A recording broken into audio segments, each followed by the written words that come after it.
Aloha everyone, and welcome to another session of DDO Hawaiian Style. I am your host, Nomad Dog, and we are once again venturing into the dungeons in Stormreach. It is still Maybar Festival, and we still have more cosmetics and other stuff to get. So Zealotry and I are going to be once again delving into those quests and working on picking up some stuff. We got our horses last night, and I am most of the way through my Wraps of Endless Light. And there's a couple other things I'd like to get, maybe the blue Reaper plate and Reaper helm and Reaper cloak. So that just means more gameplay. And so thank you all for joining in and watching as we go on this adventure tonight. And let's see what kind of trouble we can get into. All right, I still have a hireling with 40 minutes on it. Zealotry is over here doing something. Oh, she's at the bar getting liquored up before we jump into the quest.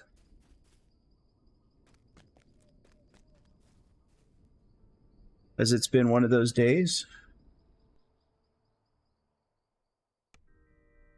All right, if I remember correctly, I think I needed more cinnamon.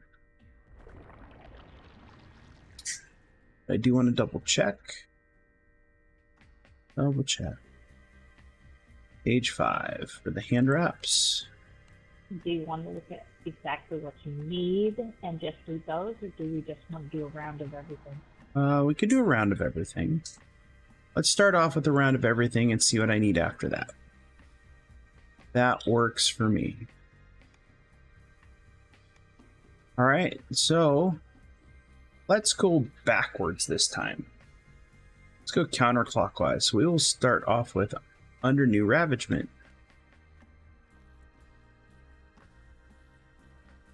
And we are still doing level 23s. And stepping in.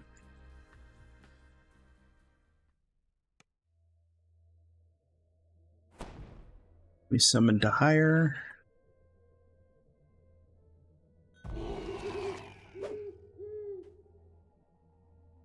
It's all mass death ward.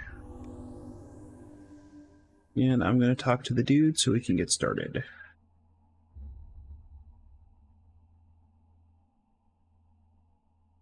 Alright, here they come.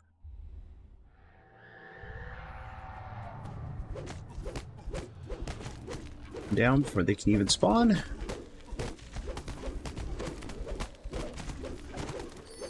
Alright, up top.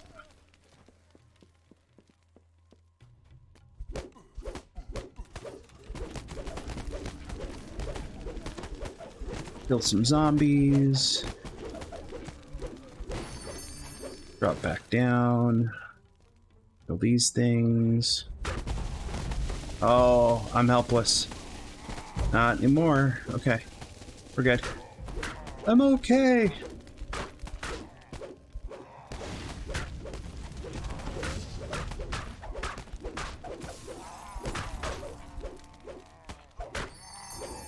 Right. Heading up. And we got the mummy. And we got zombies.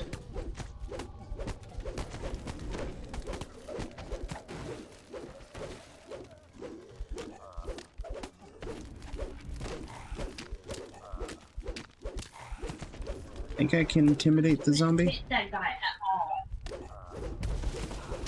Alright, I intimidated the zombie. Oh, he's chasing after my hireling.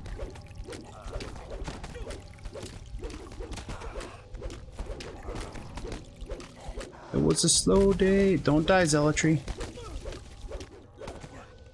Jeez. My hireling's dead. I hope you stabilize.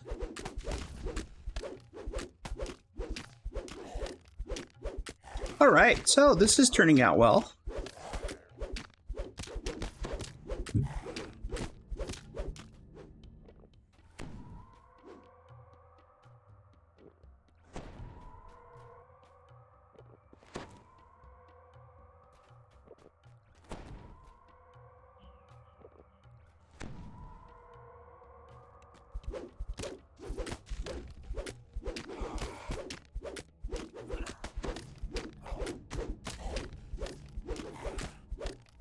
I think this is exactly how we planned the evening to start, but okay. Zealotry's got 3 more hit points before she is no longer with us. I have tripped off.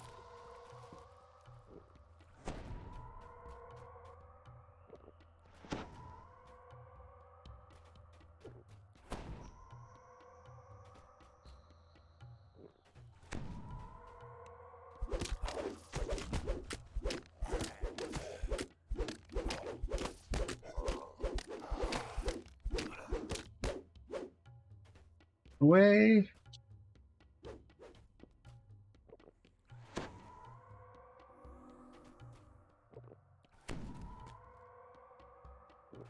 Zealotry's alive.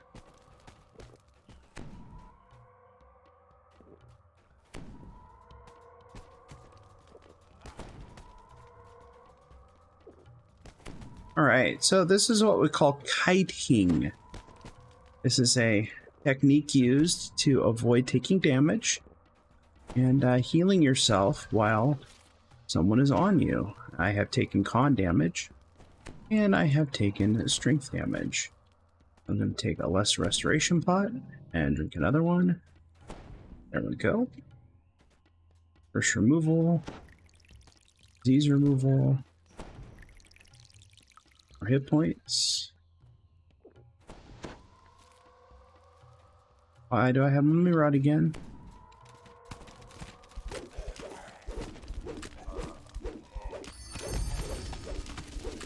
Alright, so Zealotry stabilized and we're doing okay.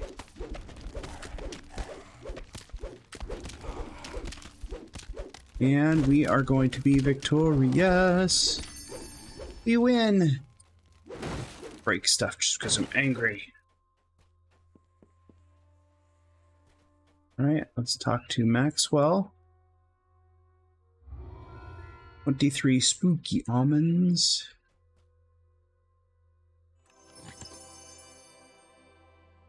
Tall. Finish out. Still alive. Did not die.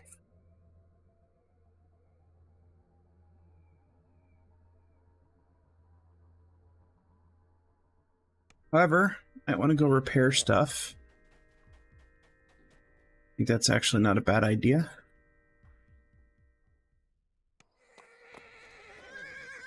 I didn't expect Zealotry to go down that quick. Sorry, I wasn't paying attention. He was distracted by the shiny things, I guess.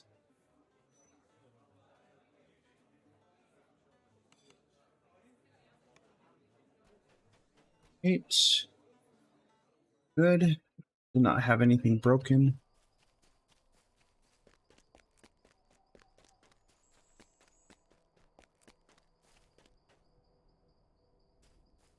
And back into the night revels.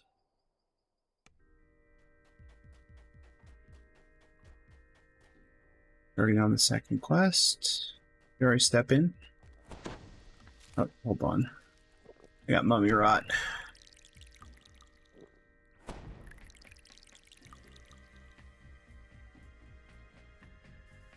Level 23.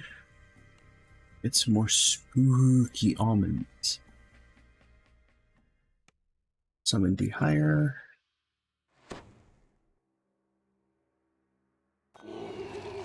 I will get by. Do do do do do do do.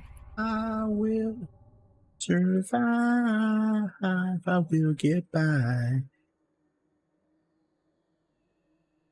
Are you gonna cast Death Ward or not? I'm working on it. Okay, Death Ward cast.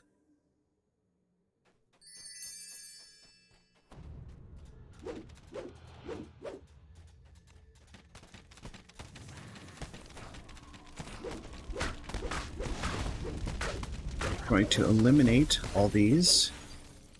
Trap has been triggered, so I don't need to worry about that anymore. This way, kill some things. Zombie kobolds.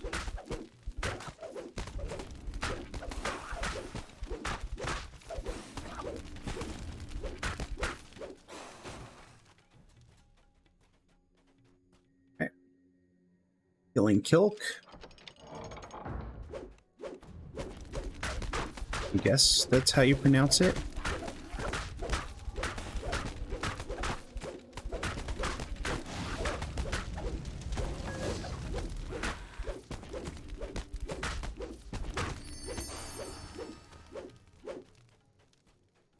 The lever.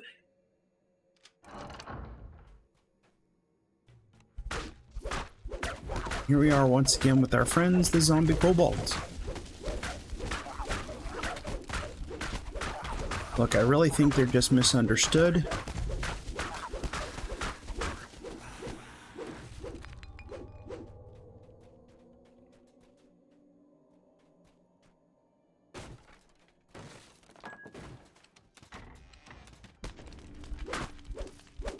They really just want a hug.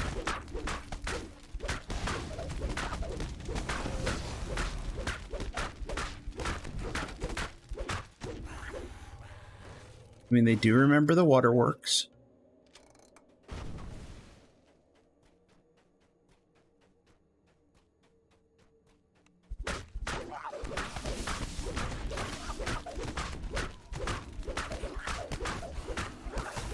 And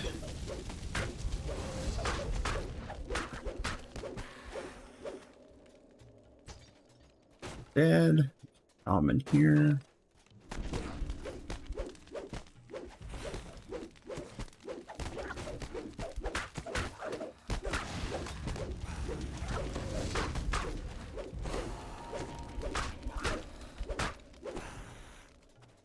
Right. This room had like 3 shamans the last time we looked. No, only 2. Stop jumping around. Stand there, take it like a man.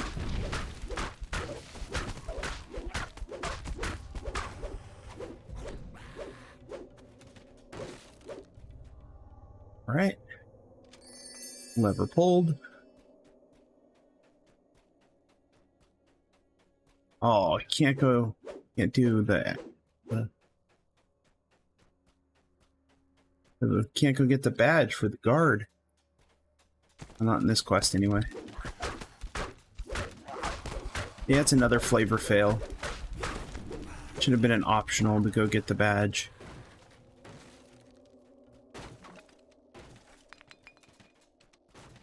We didn't start the fire.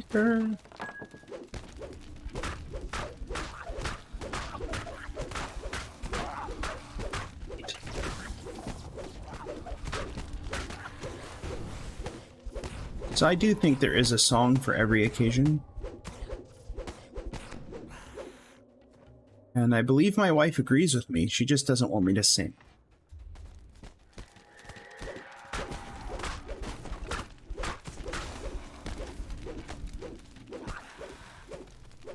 Whoa.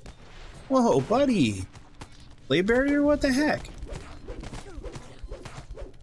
You feel threatened? Don't know why.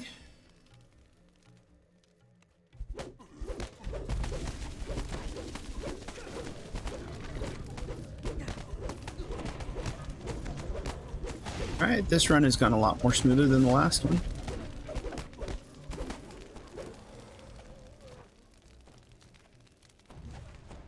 Oh. Settle down there with the cold ray spells, dude. Alright, now take my loots.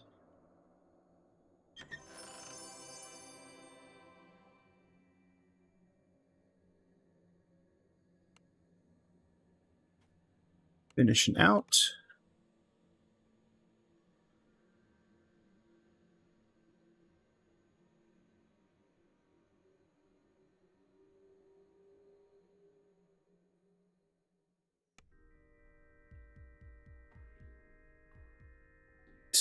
So, next one is in the corner. This one is super quick. I like this one.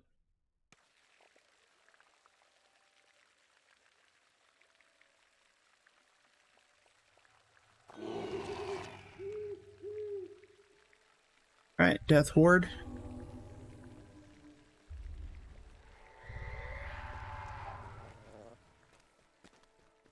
Which I'm pretty sure you got.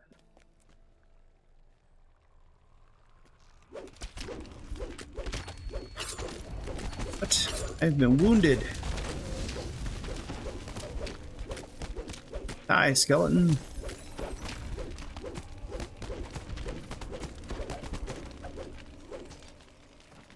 Comes the Mummy Lord.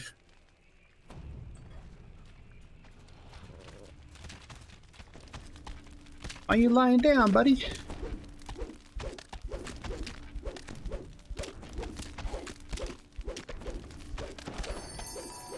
don't even know why you got up. Alright, shrine here if you need it. I think it's so funny that they put a shrine in a quest this short.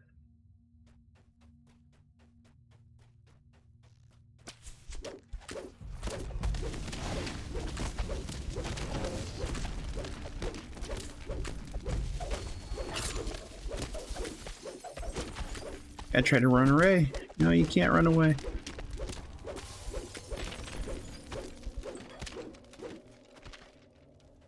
And up the ladder. Knock, and the door will open.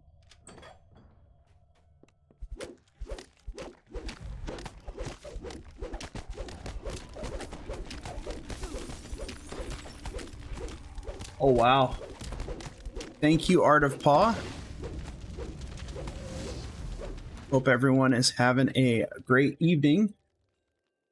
Rating with 11 people. That is a very nice sized group of folks. Which I think is like 80% of the people currently watching people play DDO. Alright. Kill the ghouls. We are currently working on farming ingredients so we can get nice cosmetics.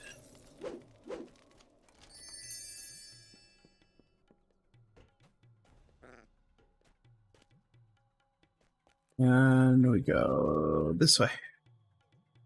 We don't go that way. We go this way.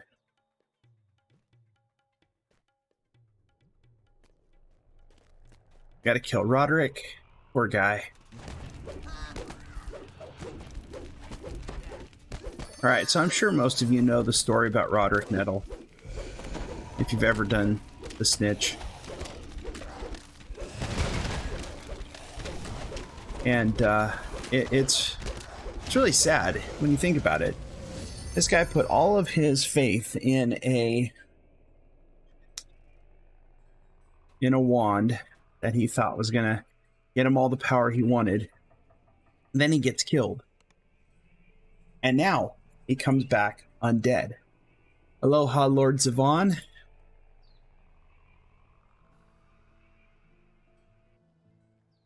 But the poor guy comes back undead, and we have to kill him again. It's kind of sad.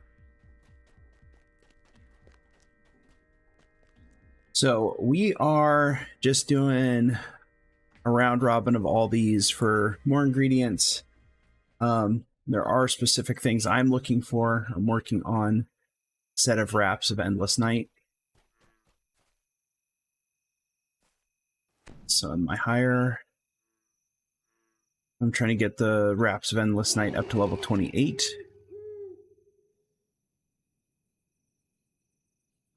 Zealotry, if you come here, I will hit us with the Death Ward.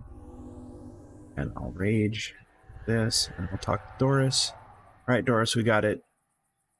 Okay. Alright, we'll find the Necromancer. We know where he is. He's on the hill. Big lights.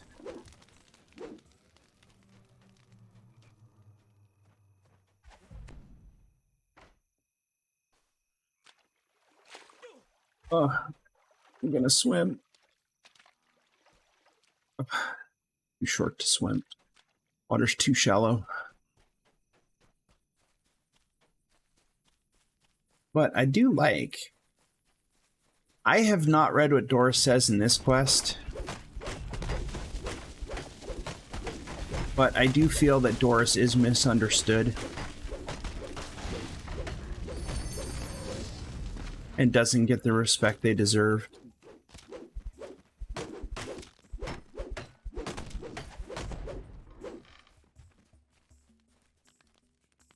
I mean, it's got to be hard being an undercover warforged, working as a spy. But next time I will not power through the talking on this. I will actually follow it and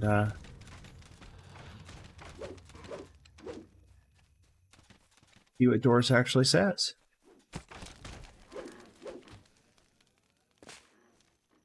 Uh-oh. It's alive! Kill it with fire!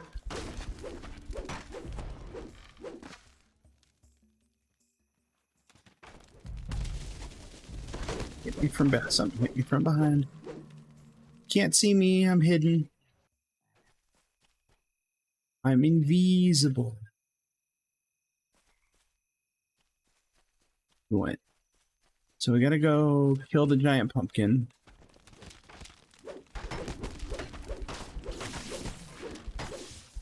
Well, that reminds me, I need to watch. It's the Great Pumpkin. Great Pumpkin Charlie Brown. Yeah.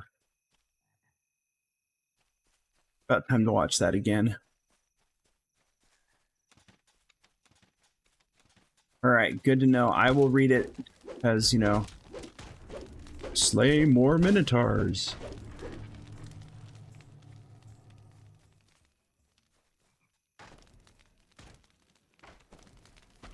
Z is back here still killing stuff.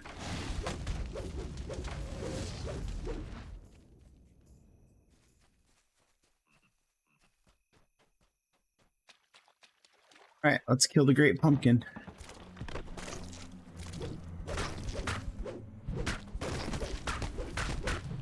I mean, how trolly would that be if it was actually Snoopy that pops out?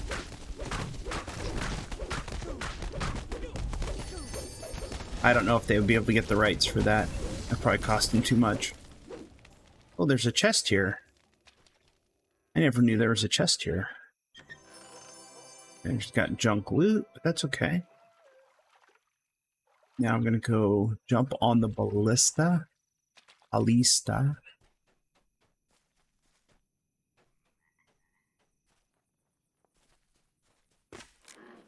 Oh, I heard something. Oh, there's scarecrows behind us.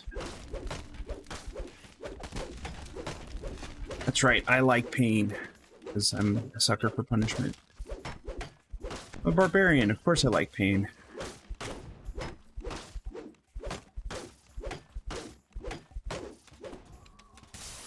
Alright, here we go. Fire away! Whoosh. Good.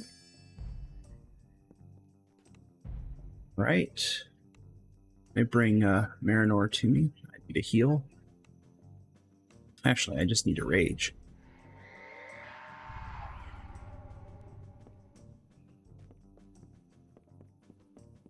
Oh, there's some minotaurs. Alright, now we don't kill all the minotaurs in here. In this one, because it's a lot of minotaurs.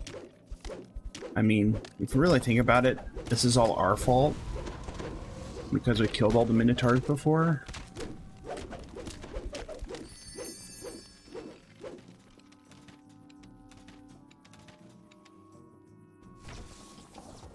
We've killed enough.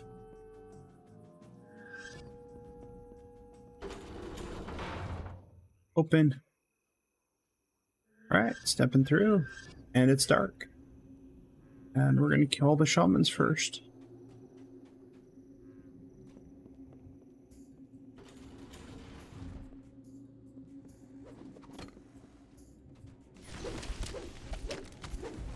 They're all up top. I got knocked down, but I get up again.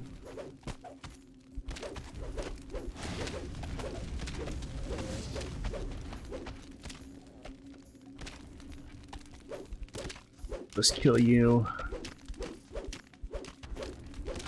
Man, I'm sorry. I'm sorry we killed you the first time. No, I'm not really sorry we killed you the first time. I don't have to kill all these. We can just take the ballista back. We got all of our things. Alright. Fire away! Whoosh. And we're off.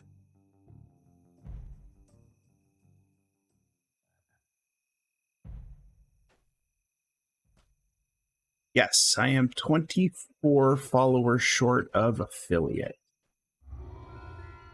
69 black apples. That is great. Now 23. Thank you, Phoenix.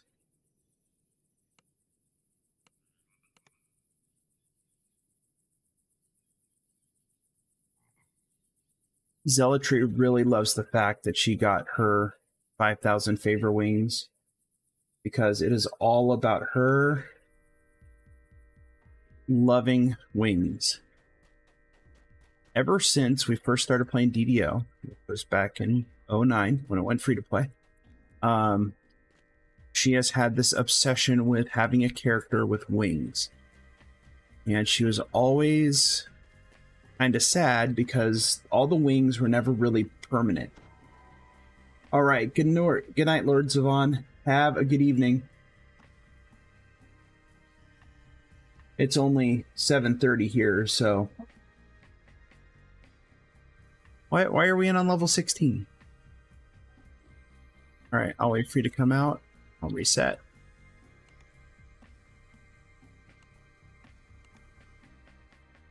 Are you out?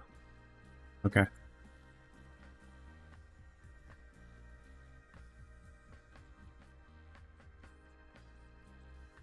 Thank you much, Art.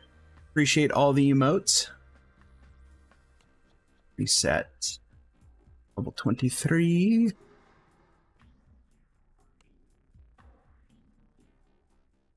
But yeah, so Zealotry has been on the hunt for permanent wings forever.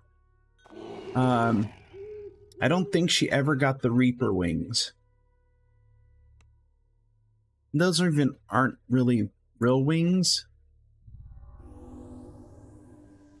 But this year's hardcore... Yeah, I only have 26 Reaper points. I'm still a long ways away from the wings. So, you know, long story short, these are like permanent wings that actually do stuff rather than just sit on your back and, you know, flutter. So, she is extremely excited about the fact that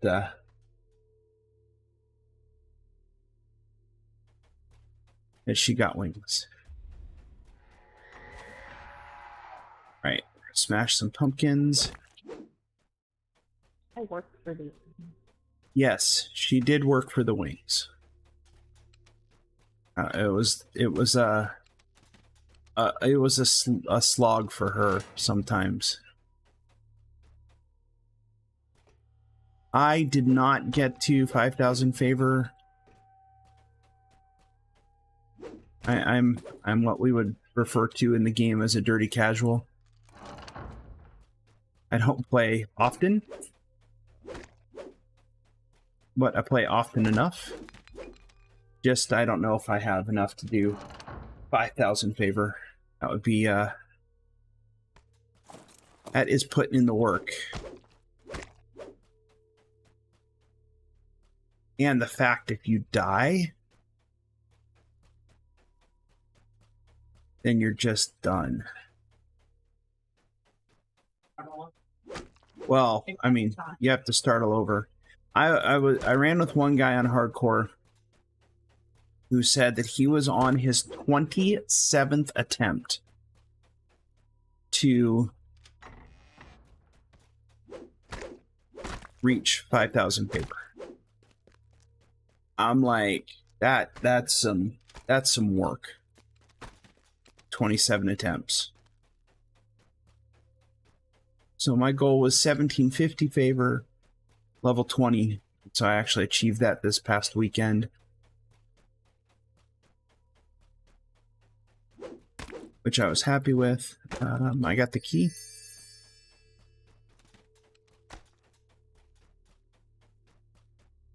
And so once we managed to get that done, then I decided that it's Maybar time. So let's go smash some pumpkins. 2 crests in here. I got 1. Alright, so we got 2 crests.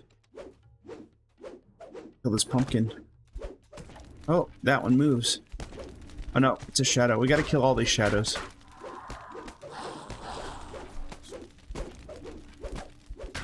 My god, stop moving! As bad as a bat. That is like the worst thing in this game is bats.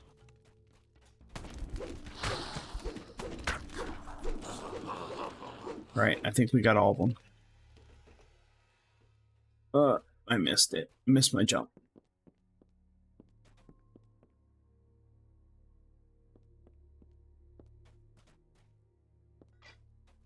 Right.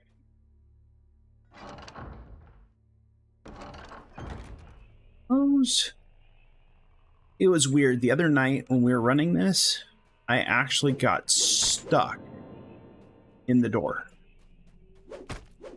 Z ran through it, and then I tried to run through it, and when the door shut and you get the thing that to zone in, I actually got stuck in the door.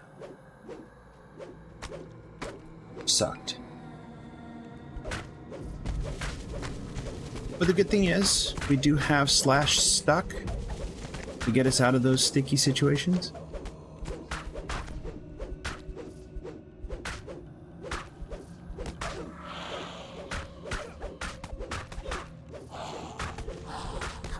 And a rage again. I'm angry. I'm angry. Killing things. Angry. Urgh.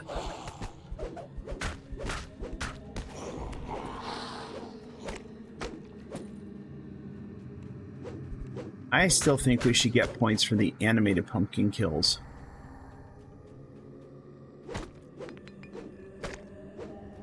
Where did you end up? Oh, she's over killing Kratos's Azadil's shipment.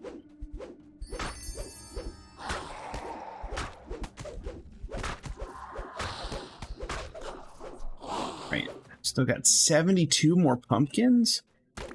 Jeez. There's the rest of the spirit. Hi. Found you. Are you good, Z, or do you need a heal? I'm fine. Okay. Right.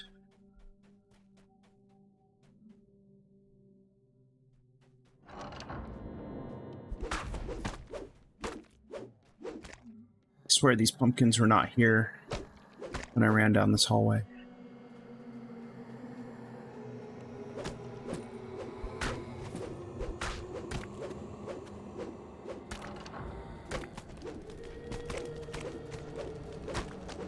Let's kill things, kill more things.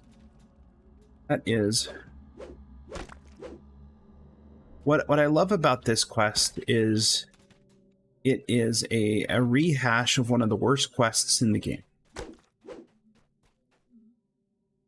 And I do think that there should be a time limit.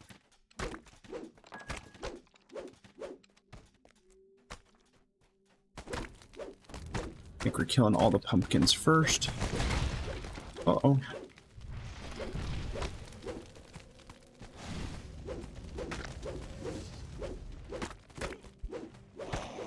31 left.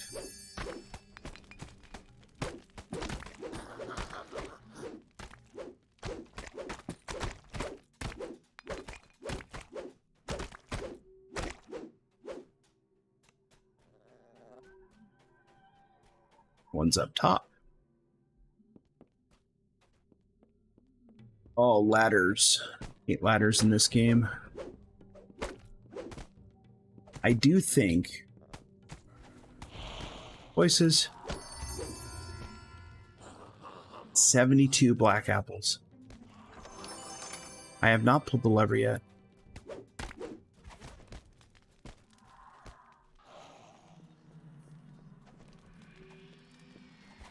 Alright. Pulling the lever. Going back to the, Oh, okay. Let me help.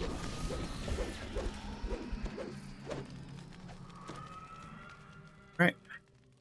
You got D-Door? We got D-Door scrolls. Yay! Making life easy for me. See, this is why I quest with Zealotry. Because she does all the heavy lifting. And I just reap the rewards. I'm going to smash this pumpkin this time.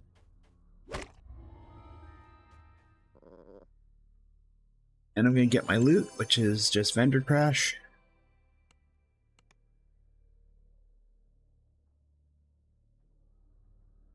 Right.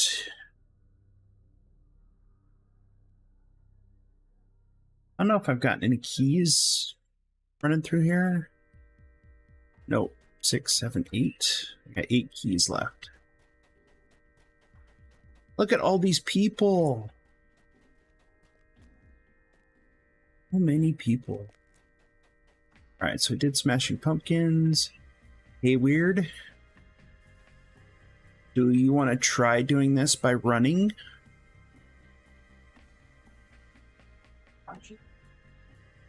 Yeah, we'll try it. Try to run through as much of this as we can. And just kill mass amounts if we have to. Death ward. Talk to the warden.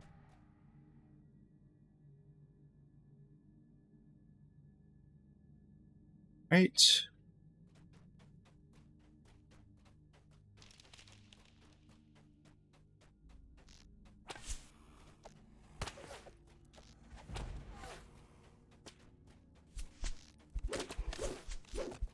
Right, probably have to kill all this stuff in order to drop this barrier.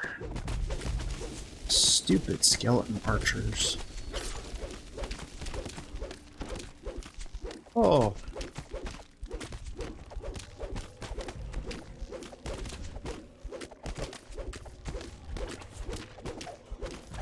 Yeah.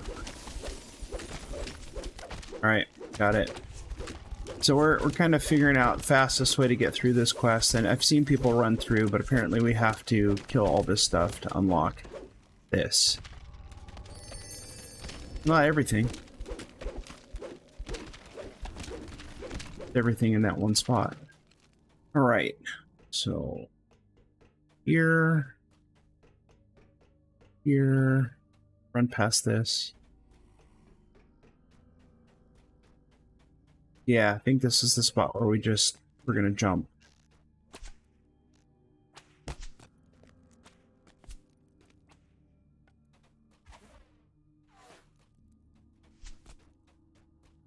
And I think we kill these. Keep dungeon alert down.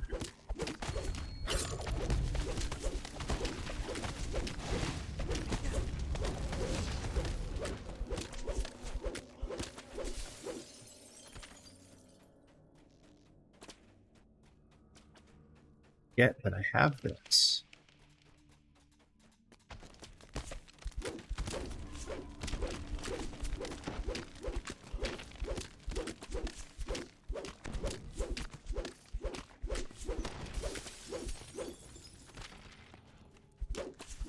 This. Ignore him. up and down.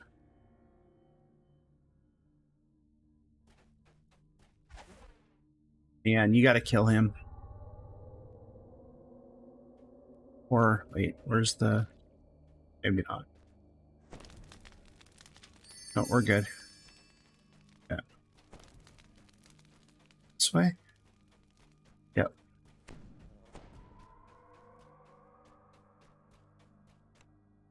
Okay, I'm gonna kill this stuff. I'm just trying to keep Dungeon Alert down. Yeah, because we're on 2 because you kept running. It's okay. I'll kill stuff.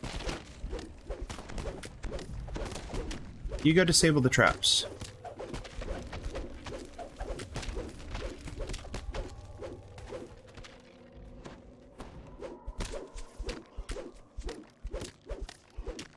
Hey, everything stops at me. The buck stops here.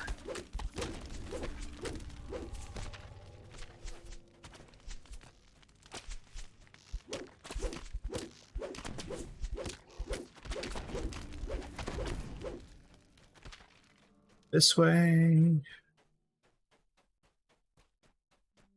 Love these pumpkins in here. They're great. This way. Kill these. See, if I was on a caster with like AoE burst spells, then I would not be doing this, but because we're brute forcing it, I've been hamstrung.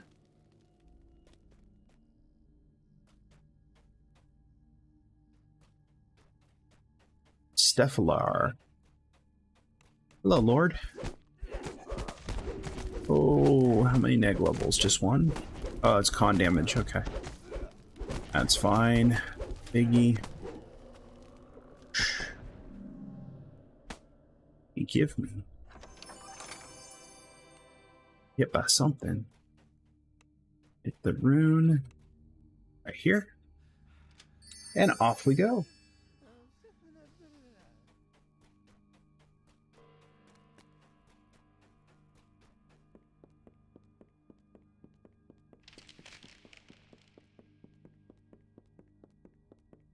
Speed boost.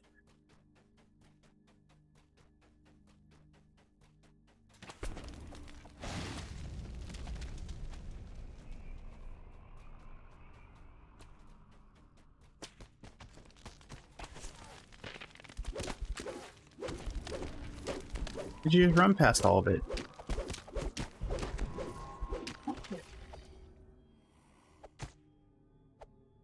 I was way ahead of you. Wasn't behind you. I was going to go drop the barrier.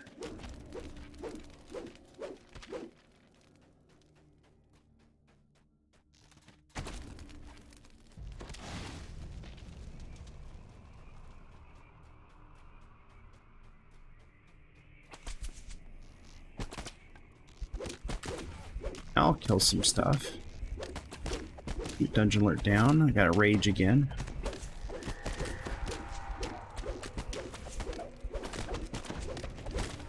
Getting critical hits on all of these because there's no fort.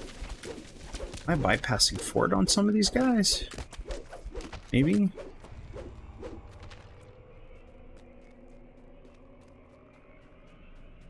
Alright, there's dudes in the corner.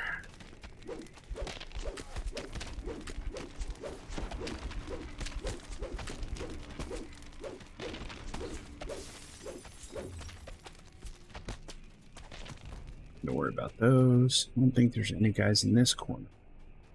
Alright, I'm gonna grab the lever. Get the lever.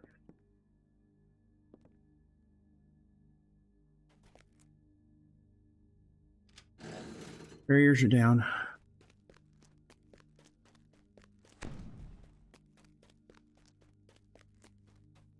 Wish there was a way to jump just straight off of this. Having to run all the way around.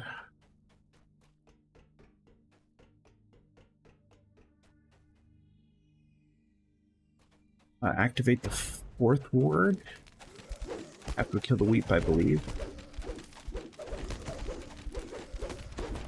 Good. All right. There's Myrith.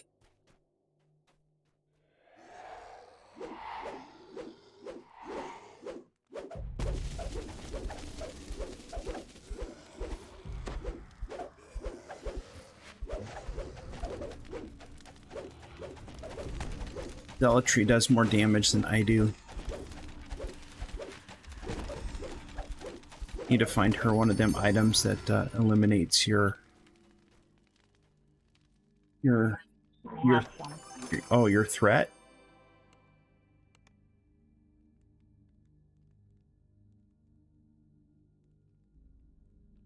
No, it's inciting for melee. I don't know what it's called for ranged. All right, I have. Oh, I got enough for one more on my hireling. Hireling's good for one run. Lord's March.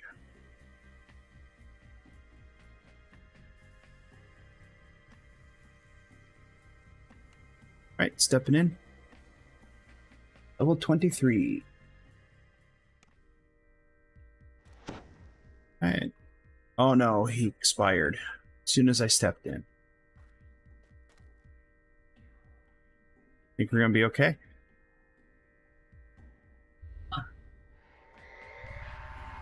All right, ready to go.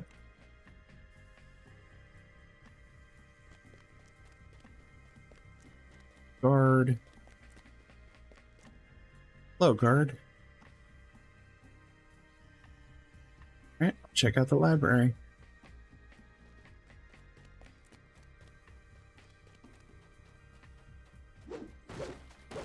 I just like breaking the fancy furniture.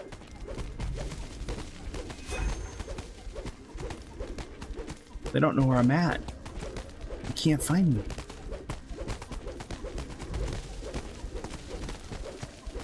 All right, that's not working.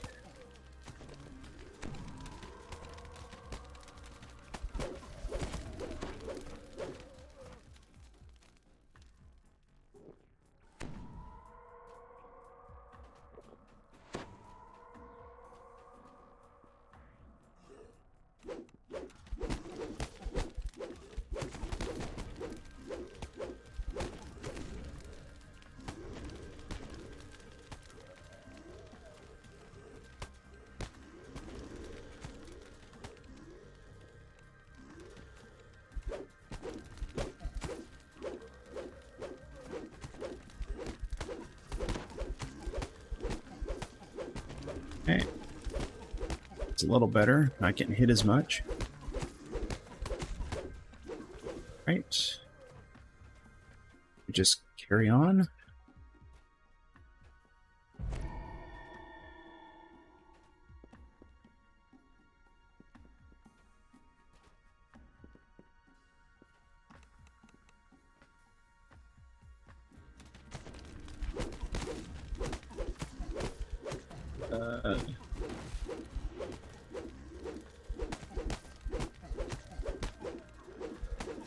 Or why they just stop? Like they're confused. I'm not confused. I know exactly what I'm doing. Oh, there's another zombie.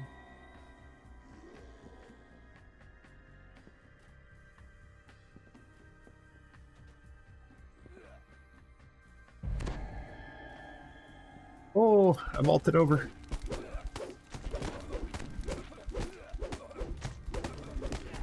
Alright, got the zombie brute. Take him out. Bust up the urn.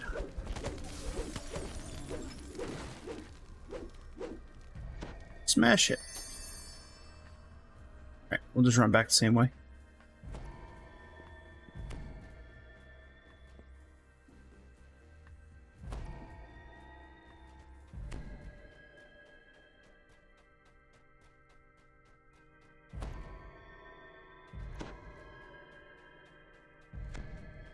Whee! So nice having jump. Alright, so let's go talk to this guard again. Find out what else he needs us to do. This guard. Learn office work. Lower offices are this way.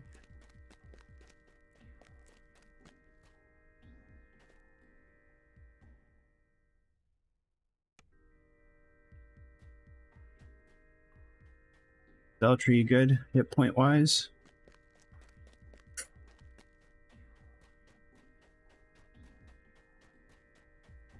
Alright, let's go in, let's bust some skulls.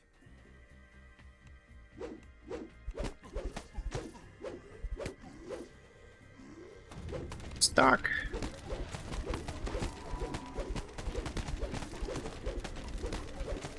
Get angry again. Right. Let's follow this path.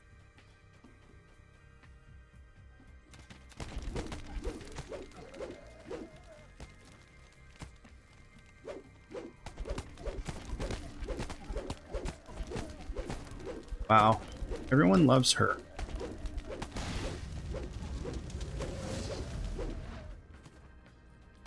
Like, I get no zombie love. That just sounded wrong.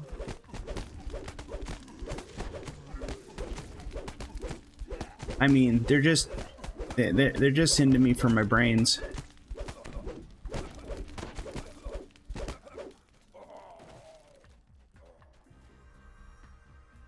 A bump. All right, remind me I need to get a drum roll sound effect for when I tell really bad dad jokes.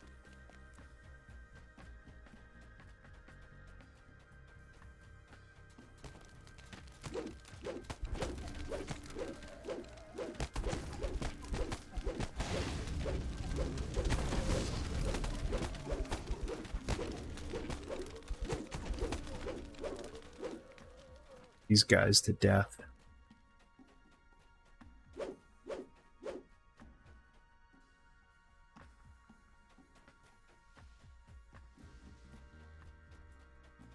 Right.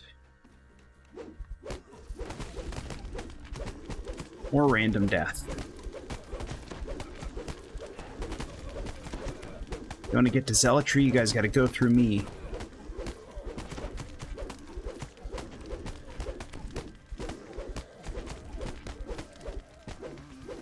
Okay, smashing the urn.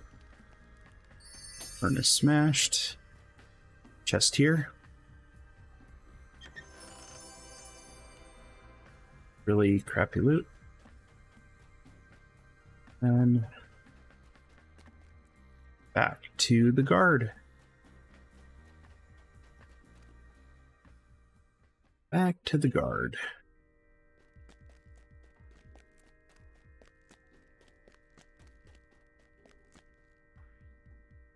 Yes, offices are clear. Yeah, it's been a long time since I did my airship registration.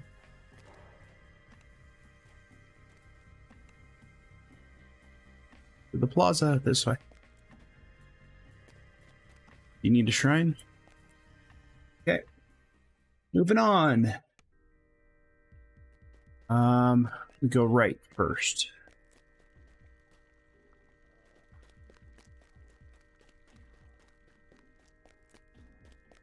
I just feel like there should be some kind of fight out here in the plaza. That's one thing this quest is missing.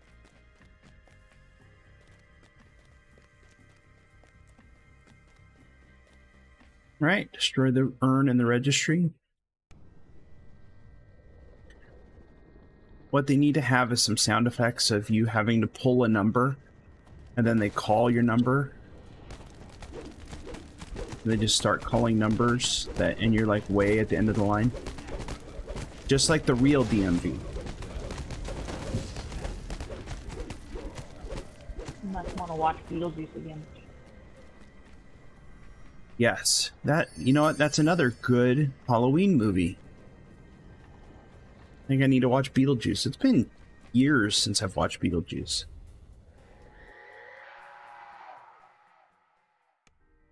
All right, I'm making a list of movies to watch for Halloween this year. And the rate I'm going with these movies, I have a distinct feeling I'm going to be watching them by myself.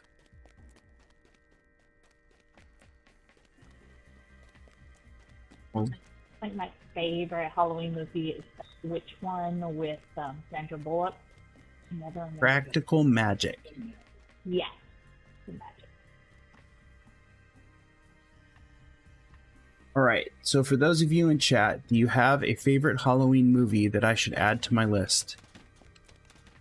Preferably not like an actual like horror slasher flick, but you know, kind of a fun movie. But still has kind of that undead vibe going on.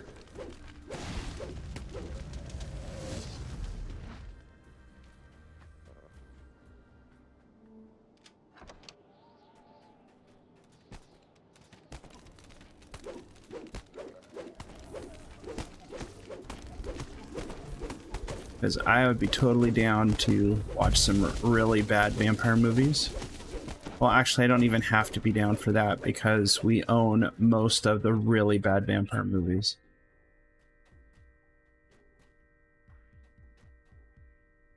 Scary Movie. That's another movie I haven't watched in years.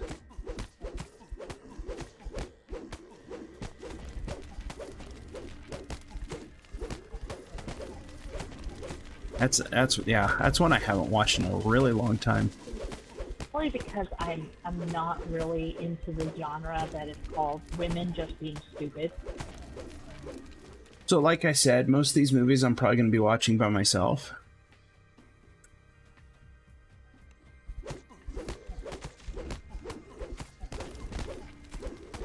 It's like that commercial. Is it a Geico commercial? I can't remember. That commercial where they're like in the horror movie, and it's an insurance commercial. When they're in that horror movie and they're like, "Why can't we just get into the running car? No, let's go hide behind the chainsaws."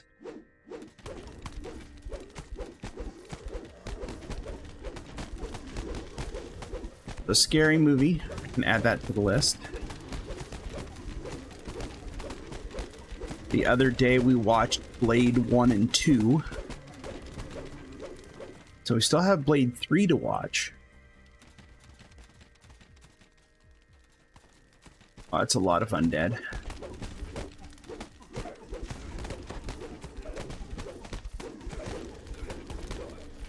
We should just do... Yeah. I mean, if I watch Lost Boys, she'll watch it with me.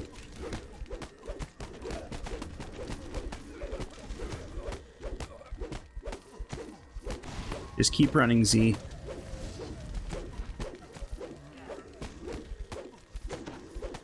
Just jump and heal.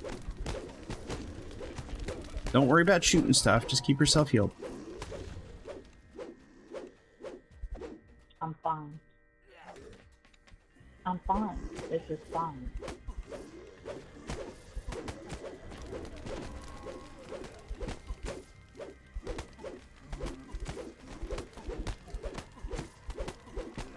Oh, makes you feel any better. I got all the zombies on me.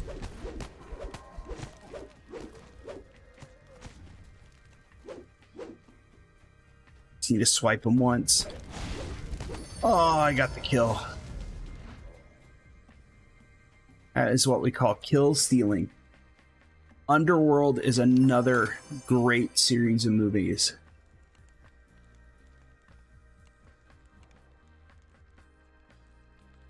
Kindred the Embrace. Kindred the Embraced was a great TV series that ended way too soon. Blood Ties, Moonlight. Forever Night. As you could tell, she really likes watching vampire shows. I think I've seen all the Underworlds. There's like, what, 4 or 5 of them? I'm gonna grab a new hireling real quick. think there's 4 or 5 of them.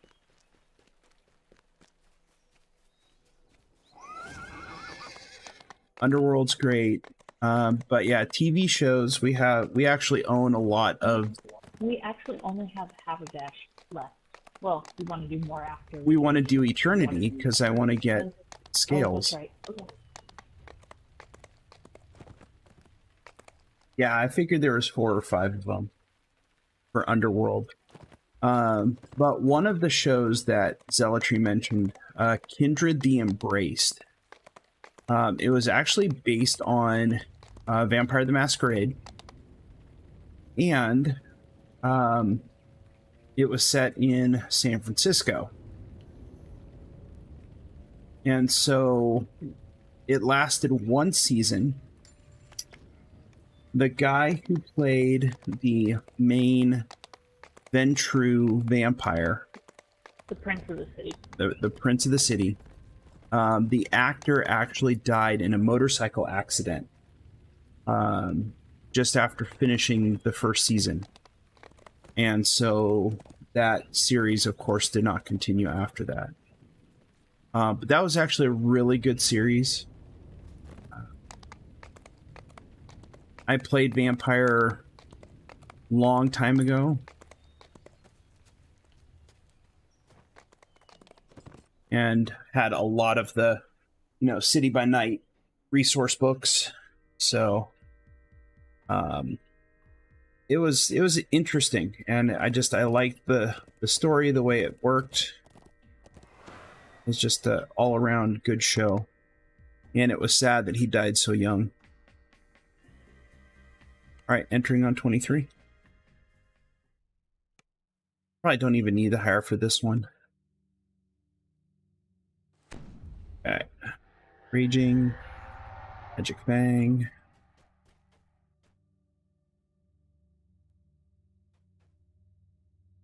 Yeah, like I was saying, I did the RPG a long time ago, probably back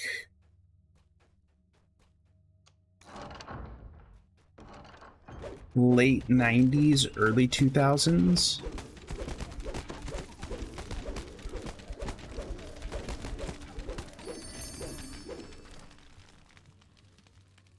By 97, 98, 99.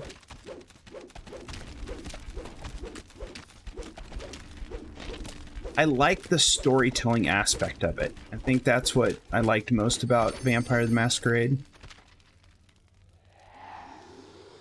Which is, I think, the reason I like D&D 5th edition so much. Is because it's more storytelling than having to crunch numbers. Because Zealotry and I played, AD&D back in the day. When, we had to mess with calculating THACO, and I don't miss that at all.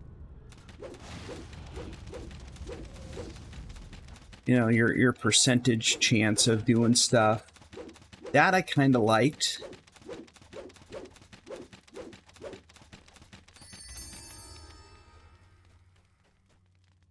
But I really don't miss having to figure out what my armor class was and what I have to roll to actually hit someone. That was such a pain.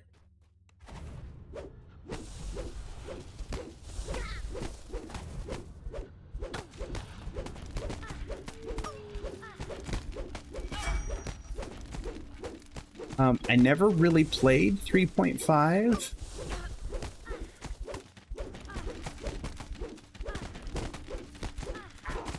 I mean, I had the player's handbook, but that was about it.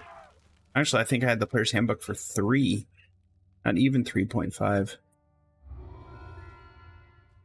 And then I started playing DDO in 09.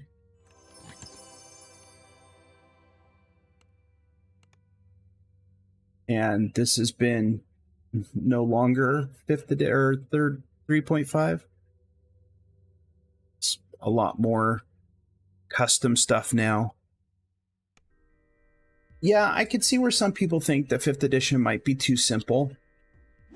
But honestly, if you want to get people into the game, 5th edition is a great way to do it.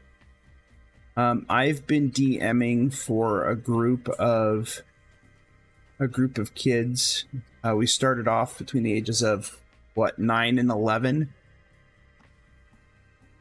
Yeah, between 9 and 11, 9 and 12. And now we just finished a 3-year campaign a few months ago, and we started up a new one, same group. So, you know, that has been an experience, teaching a bunch of young kids how to play D&D. And 5th edition was easy enough for them to grasp the concepts. I'm going to step in. You know, it was easy enough for them to grasp the concepts of the game, which is why I kind of like 5th edition, because it brings plenty of new people in. And if people really want something a little bit more in-depth, and you do have 3.5, there is Pathfinder, you know, which the original was based off of 3.5.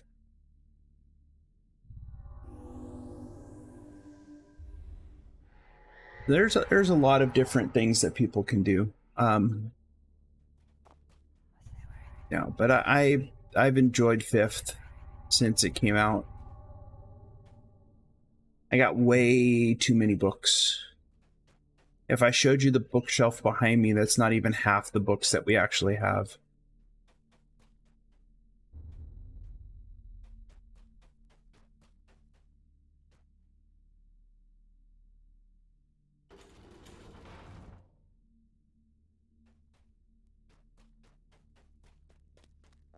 Let's do same way. We'll just go counterclockwise. Oh, do these first since they spawned on you. Watch out behind you. I might have aggroed those dudes.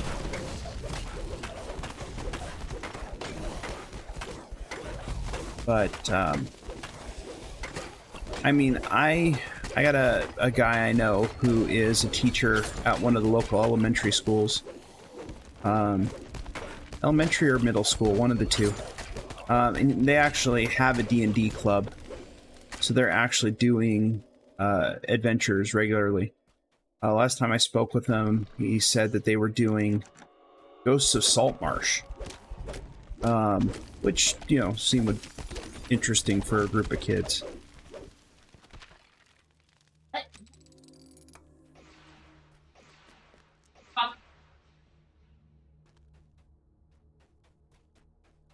So, but yeah, I mean, new players, I think it's healthy for the game. My one big issue with Wizards of the Coast right now is there's just too much stuff.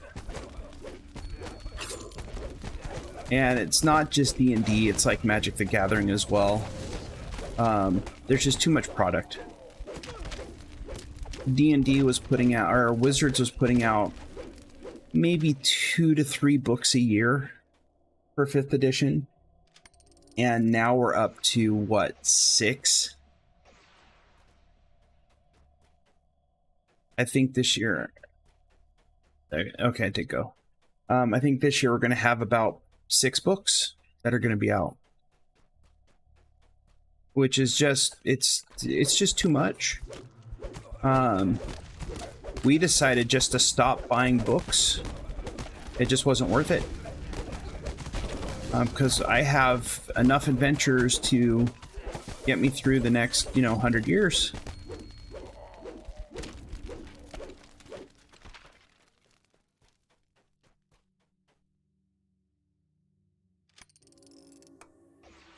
And that's one of the other things. I am one of those people who I don't have a lot of time or even really super interested in creating my own world. So I really enjoy having pre-made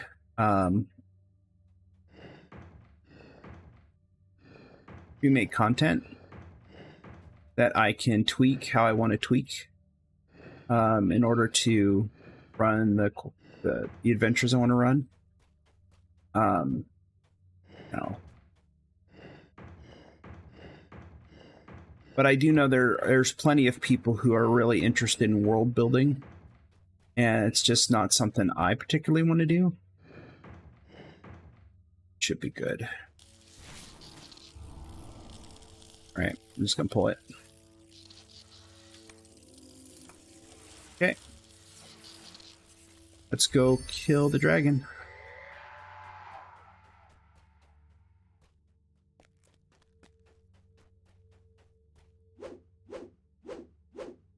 Yeah, so right, lots of modules out. I like the fact that they've taken some of the older modules. Like I actually saw someone had adapted the Keep on the Borderlands, which was actually the first Dungeons and Dragons I ever played. Was the original box set because my parents had it. So there's a little bit of a nostalgia there for me. And you got the caves of chaos and all that fun stuff.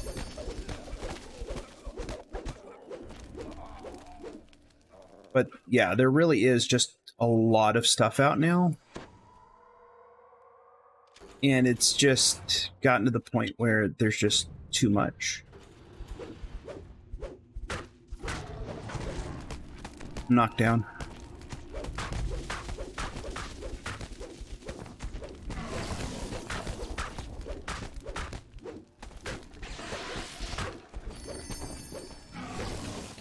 Right. Just avoid the boom. Oh wow, that hurt.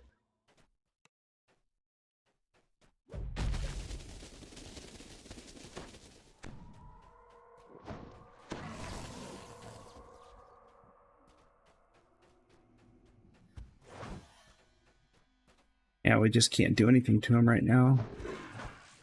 I don't know, is Eternity a he or she? Get behind the thing. Stay behind the thing. Oh, we're leaving. Okay. I thought it was gonna blow up. But yeah, I've seen some of the new modules, or old modules, being made new again. Adapting them to 5th edition. Which is cool. I've actually been using Dungeon in a Box, which is really convenient. All right, I'm doing the puzzle, right? Okay. Dungeon in a Box has been really fun. It is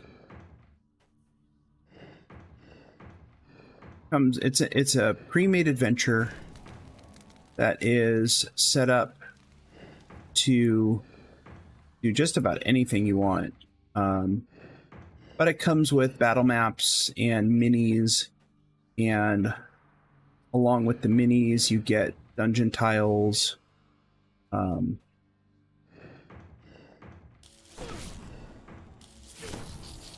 it.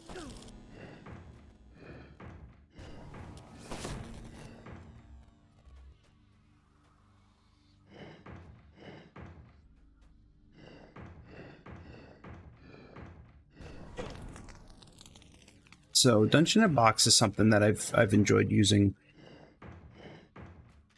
All right, this one's done. All right, heal us, dude. You got the others? You need help. Okay. All right, I'll go work on the other one. Oh, I gotta turn the lever. That's right. Not just pull. I gotta turn too.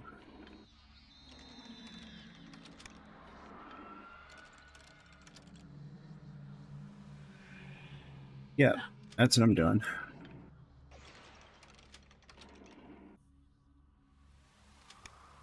Okay, set.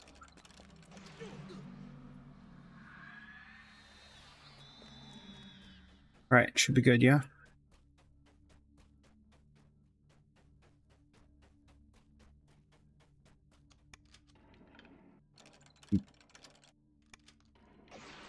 So, yeah, I mean, D&D has been something I've been interested in for a long, long time.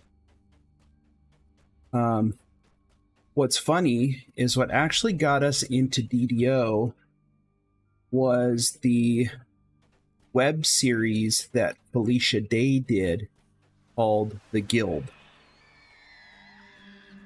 And so we watched The Guild, and I thought it was absolutely hilarious. And I thought it would be really cool to actually be in a guild. You know, just because of how fun that show was. And so I was looking for games to play. This is back in 2009. And I came across, get behind the thing. I came across DDO. It had just gone free to play. And so I was looking for a game I could play for free, because I didn't want to have to pay, you know, whatever it was at the time, $15, $19 a month to play the game. So started playing DDO. September 2009 is when we started. I think level cap at the time was only 18. I don't even think level 20 was level cap yet. And this is when you still had to find leveling sigils, which was one of the worst mechanics they ever introduced in this game. Because the leveling sigils dropped randomly in quests, and only quests of certain levels. And you needed one to level from 4 to 5. You needed another one to level from 8 to 9. And then you needed another one to level above 12. And so it was dumb. Because you would get stuck at like level 8 forever. How many keys do I have? I have 4 keys. Let's just run some more of Eternity so I can get some more things, because I'm going to need them for some of my cosmetics. We'll run a couple more of these.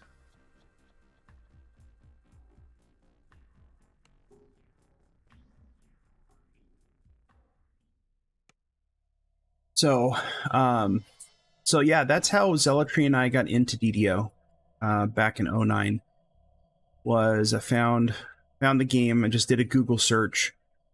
At that time, the big ones, if I remember correctly, were EverQuest, WoW,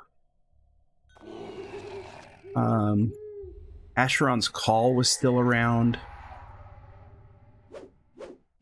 which was the first game that Turbine made.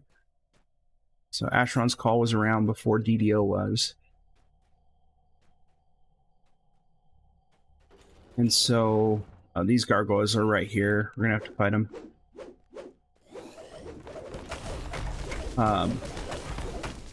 And so found the game, enjoyed it. We started our own guild, which was named after part of, if you look at Zealotry's guild name, +5 to Sexterity. That is actually a line from the guild.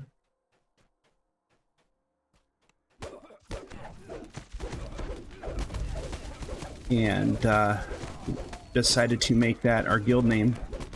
And what's funny is you can no longer have guild names that have symbols in them, like the plus sign. I don't even think you can have numbers in your guild symbol and your guild name anymore.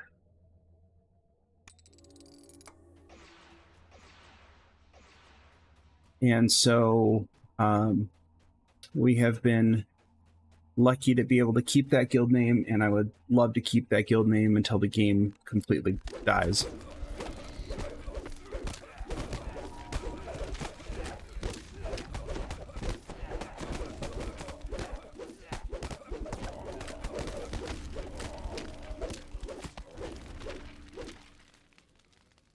But I had actually joined another guild after we had made our own, because it was just me and Zeo in that guild. And so ended up joining High Rollers, which was a great guild. We have plenty of really great people in there. And we used to do a giveaway during festival, where we would take items that we've collected throughout the year. It could be a named item. It could be, you know, just a good piece of random loot. And this was years and years and years ago, where, you know, +5 strength, +5, +5 strength, +5 constitution item was like great. And so it just happened that, you know, over time, people just stopped being really interested in the items that we were trying to give away. And we had lots of support from the community. We got people giving us stuff all the time. It gave them an opportunity to clean out their bank.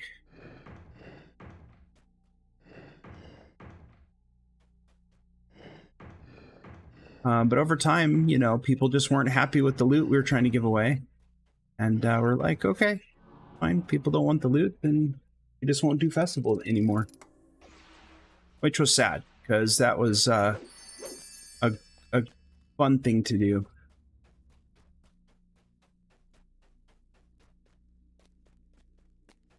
We would go into the harbor and we would start up a raid group of 12 people, and we would list an item in the group, in the team chat or the group chat.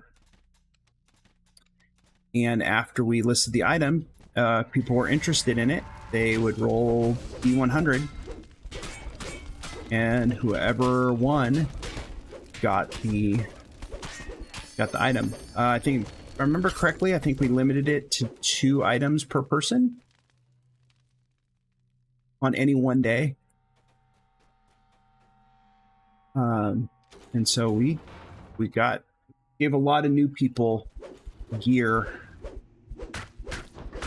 to get them started, because we knew that when we started, people from our guild had given us gear and helped us out. So that's something I've always tried to do. If I see someone who needs help, I try to help them out.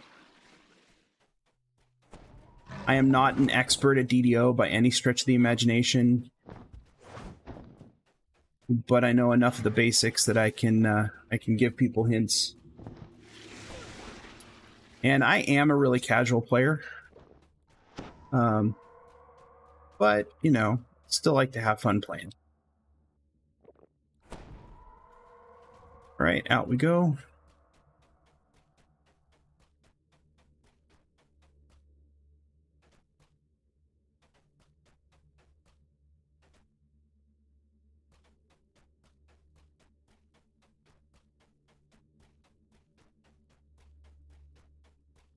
But I do miss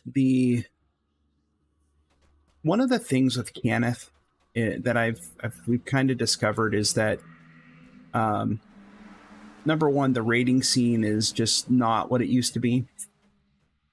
Matter of fact, it's a lot different than it was. But the raids have also changed. to be fair.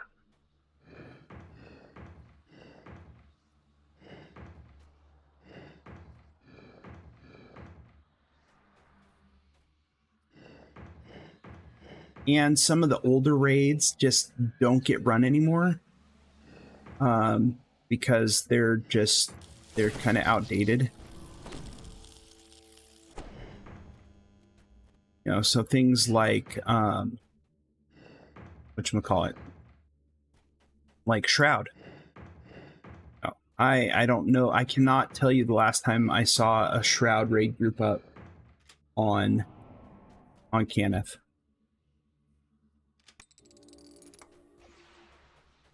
My understanding is that, you know, some people it's just the content is too easy now.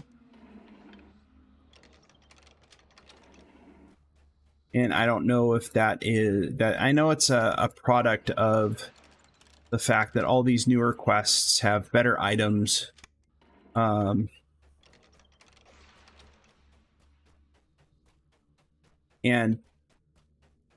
tunes have just gotten better. There's really no other way to say it. I still haven't read a whole lot about the upcoming hit point pass, but I think that's going to be interesting. I saw that on Lamania they're doing a hit point pass, and the other one is whatchamacallit. All right, we're done this way. And then weapon imbues, I think. And if you guys in chat know more about it than I do, I am all ears. Because I know that it's going to affect some of my tunes.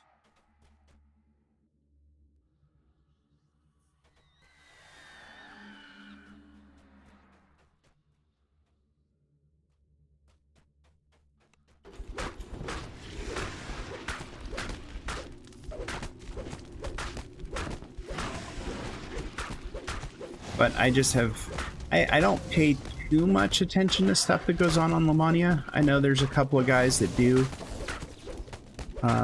Saw someone was streaming out the testing of some of the changes the other day. Behind.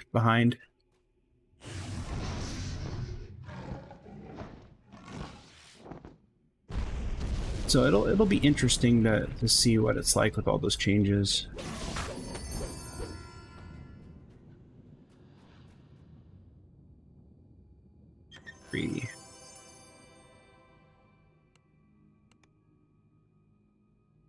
All right. Let me see where this puts me for my gear that I'm looking for. I'm gonna do the hand wraps. Should have enough to actually finish off the hand wraps. So let me do that real quick. Actually, I need to sell and repair. Or at least sell. Right, so put those in there. I have 3. I have 3 keys. All right, I'm gonna need more cinnamon. All right, I'm gonna cook this. And then clear. Put these back in. All right, I don't know how many almonds I have. There's my bag. There it is. I had to turn all these shards and everything in. I need 10 almond. And I need 90 cinnamon. Yeah, I need 10 almond and 90 cinnamon in order to finish off my hand wraps. All right, cinnamon. I think these corner ones are cinnamon. Yeah, so we'll do Snitch and Lich. It's quick. Quick.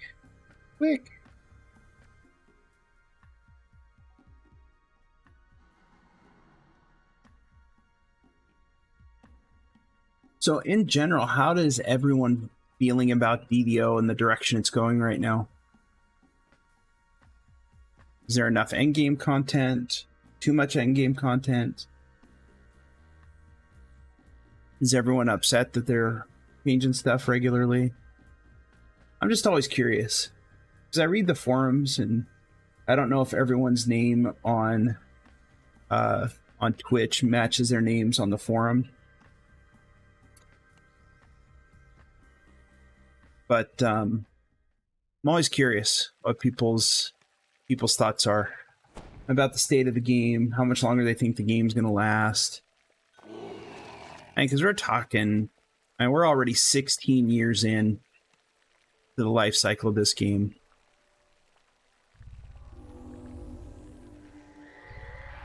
And it's pretty impressive that it's still going and it still gets new content, because there's a lot of games that are this old that just go into maintenance mode, and that's about it.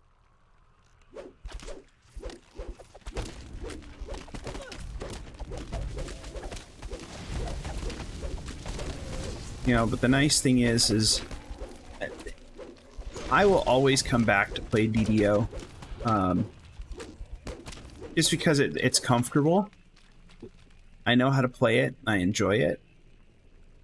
So I always will come back to DDO and play. You know, I'm kind of excited because Modern Warfare 2 is coming out next week. Well, let me rephrase that.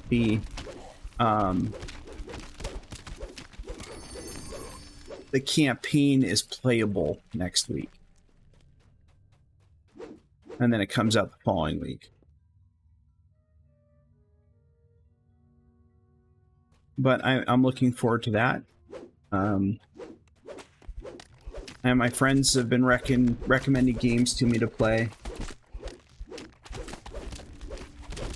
One of them was BioShock, which I played part of the first one, and I enjoyed it, but it's one that you definitely have to kind of immerse yourself in.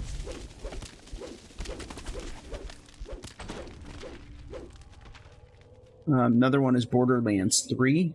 Really been enjoying playing that game.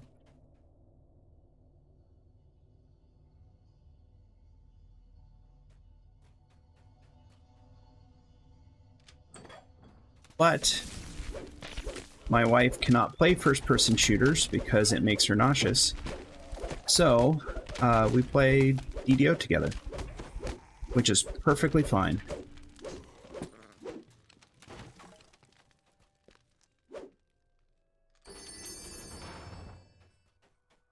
The other thing I really like about DDO is the player base is a little bit older.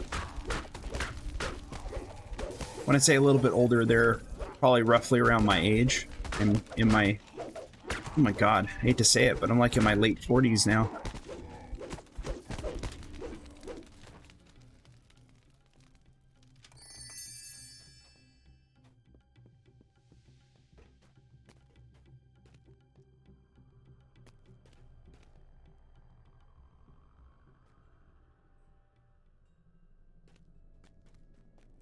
Yeah, I mean, I think DDO has managed to stay relevant. And one of the things that I always like about it is it does just enough to still keep me interested in the game. This year on Hardcore, they introduced whatchamacallit. I need to run this at least 2 more times, maybe 1 more.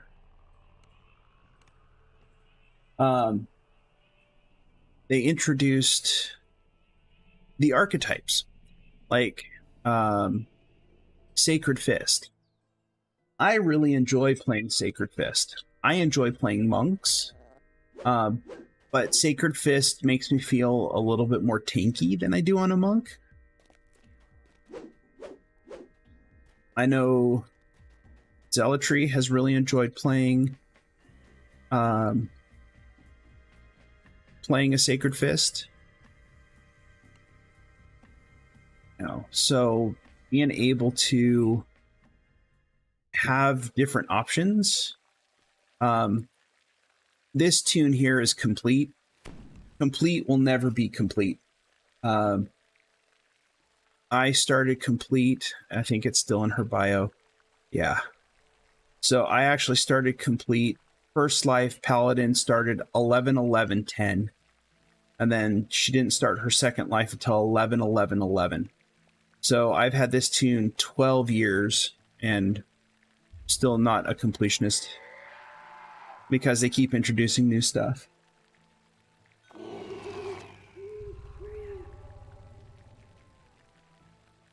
Right. Death Ward and go. No. So. But I keep coming back because they keep the game interesting. A few weeks ago, I did the new Isle of Dread raid. No clue what I was doing. I went in there completely blind, not having read the wiki on how to do the quest or listened to DDO cast on how to do the quest. Just went full bore in there, no clue. And yeah, I didn't do so hot. I spent a lot of time dead because I didn't know about, standing on the platforms makes it so you don't take sonic damage, and standing on the platforms makes it so you can't be healed. So stuff that would have been nice to have known, but didn't know, made things kind of tough.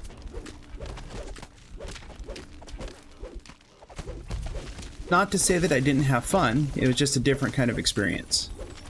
I usually don't do a lot of high-level raiding or high-level Reaper questing. Most of the time, if I'm running anything on Reaper, it's usually on Reaper 1. Hey, Ostrich here. Thank you for the raid.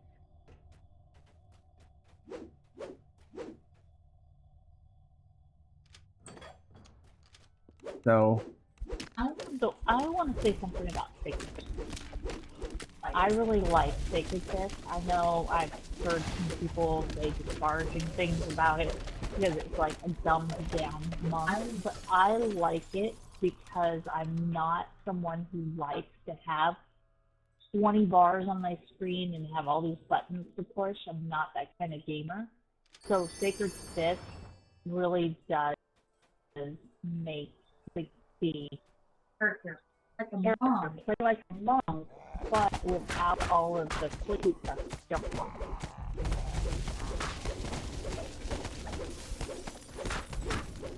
yeah, I understand. I don't like clicking a whole bunch of stuff either, which is why, playing a barbarian, I don't play with like a lot of the clickies. It's like I click rage and that's about it. Click rage and go. Oh, and I know there's better tunes out there that are better geared and min-maxed and all that stuff, but like I said, casual play is fine for me. I really enjoy just playing the game and experiencing, oh hey, that's 100 points of damage, and just experiencing the quests. I think I know for a fact after Maybar finishes up that I am going to start trying to do some of those quests. I put something up on Reddit about forgotten quests of DDO, and there were a lot of really good suggestions of quests to try out. Why is my hireling getting beat up? I don't know what he's doing. A lot of good suggestions on quests to try out. I think one of the really interesting ones was the raiding the Giant's Vault. Now I need almonds. I have enough of cinnamon, but I need almonds now. I think these are almonds, yeah. What's the shorter one? Under New Ravagement or Kobold's Newest Ringleader? Let's do Kobold's Newest Ringleader. I get hurt less. Yeah, but I also die more in that one. No, but we came close. Okay. All right, we'll do this one. Level 23. What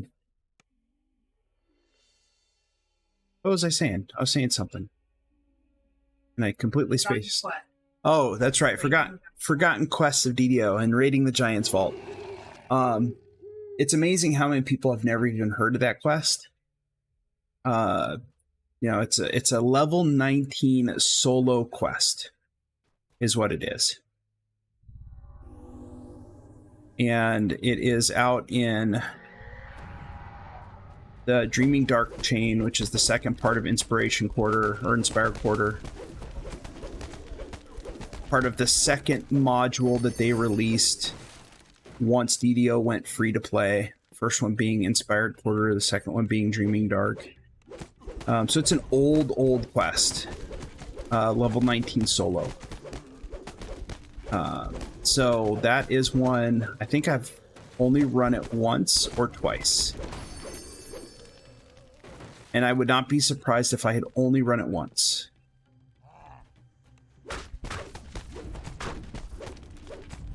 These guys are eating my lunch.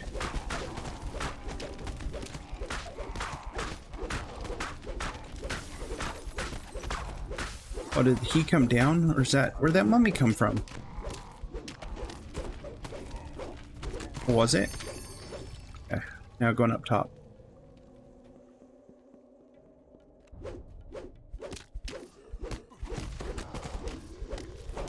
Hey, Ostrich here.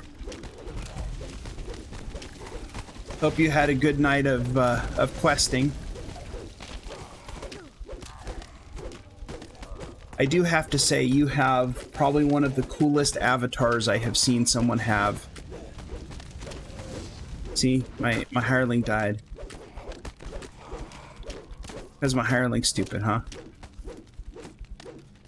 Alright, let's kill Vorn. Alright.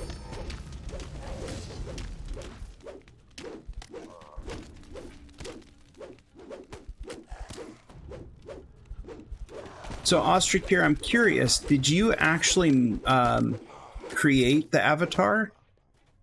Because it's really cool. It's how it kind of follows you and mouths as you're talking. Oh, nice.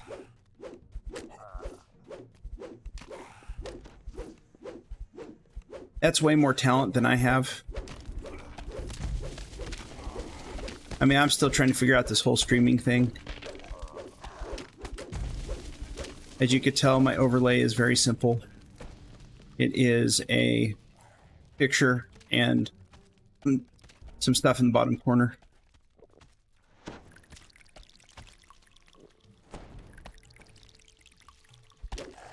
Three months to learn Blender. Man.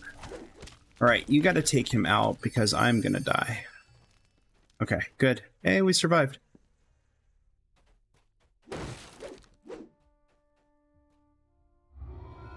All right. Spooky almonds. That should be enough to finish off my hand wraps. I actually got to finish out of these. You should just be able to walk out of these.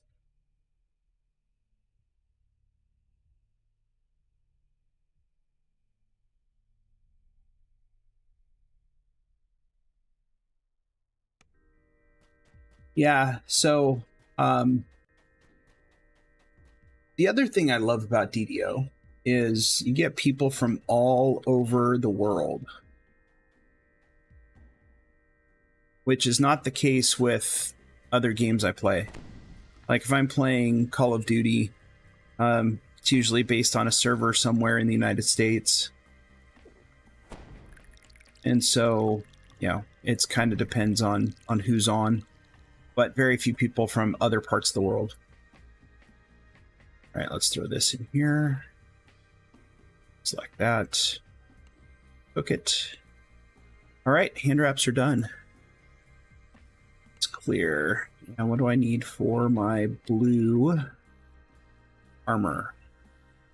Need 60 of everything. The hat, I need 60 of everything. And the cloak, I need 50 of everything. So, need to run everything. And I am out of keys. And I need to go sell. So, did you want to run the pre-quest? Get some keys? How many keys do you have left?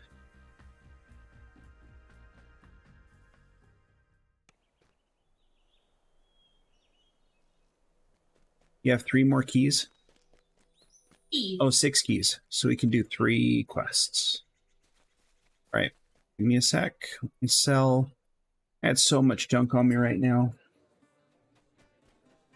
Yeah, that's one of the great things about DDO, is the fact that you could play with anyone from anywhere. I know on Kenneth here, a lot of people from Brazil, which I always thought was interesting. Italy is another one. Brazil and Italy were like the 2 big ones here. New Zealand, Australia.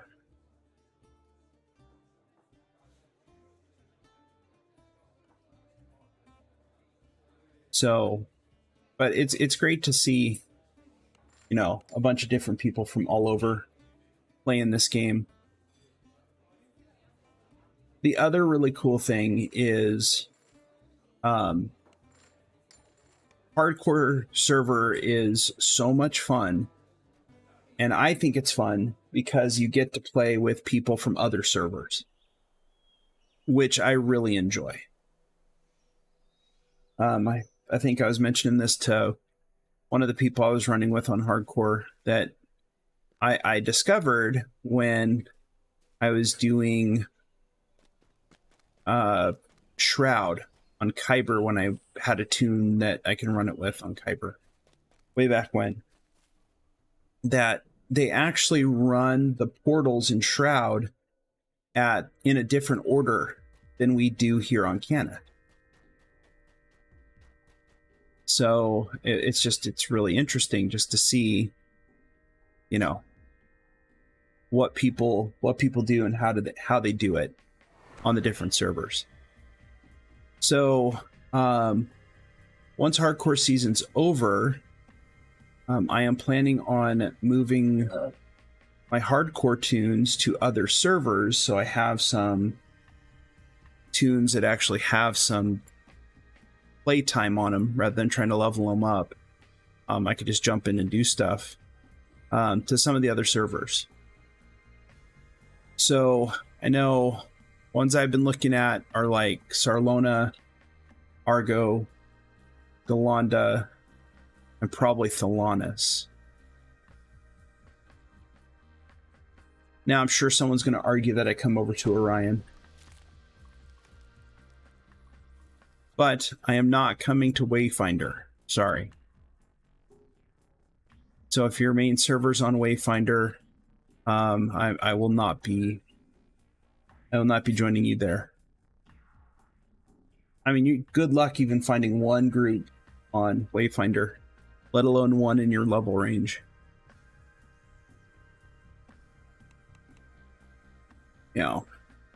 So one of the interesting things, though, and this is something that Z and I were talking about not too long ago, was with this way the servers are set up. Sure, you can play with anyone from anywhere. We live in Hawaii, so we're 3 hours from the west coast of the US, 6 hours from the east coast of the US. And so when I start streaming at 7 p.m. Hawaii time, which is 10 o'clock California time, and 1 o'clock Eastern time. And there just isn't a lot of people on our server at those hours. So Z was mentioning that, maybe it would be a good thing to have servers based on the area where someone lives. So regional servers as opposed to, the open world servers. Well, remember, I said that because they had started out with servers for specific languages like French or German, and I felt that that was the wrong way to go.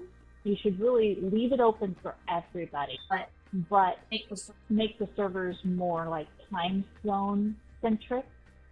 So, like, you might have a Western European time, or you might have a Hawaii time for a particular server, so that people know that they'll have people to play with on that server during their peak hours. I think it would be great if you're able to move your tune back and forth between the servers without having to, pay for a transfer between servers. Because if I wanted to play one of my tunes on a different server because there's more people there at that time, then, that'd be great. But I get it. They got to monetize somehow. I do need more almonds and more cinnamon. So 3 quests. All right. You got to give me keys. Keys, please. Yeah, Ostrich here. I'm actually not really familiar with Final Fantasy XIV. It's not a game I played. I don't think.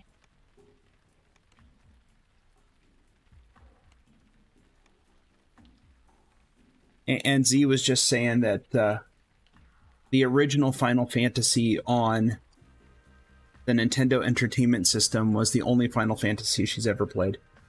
That just goes to show you how old we are, because, like, NES was, well, the first quote-unquote console I ever had was a Atari 2600. So, with the funky switches, and you had to have it on a specific channel, and all that crazy stuff. All right, so...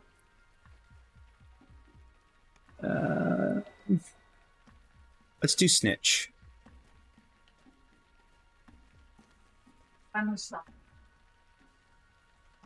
Do Snitch a couple times, and then we'll do Enter the Ravagement.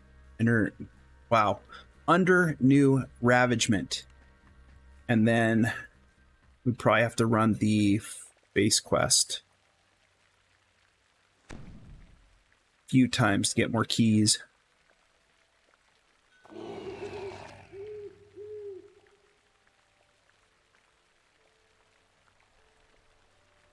Hey, how's it going, Cozy Bean?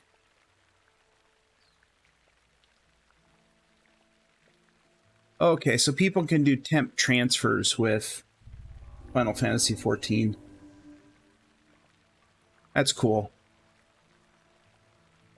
I know with things like Call of Duty, if you join up with a friend, you play on servers wherever they're at.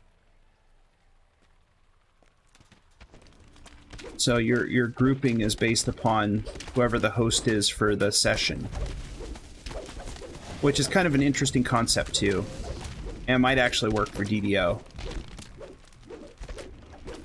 Well, then it would depend on if you're playing with a specific group, so it might not work for DDO.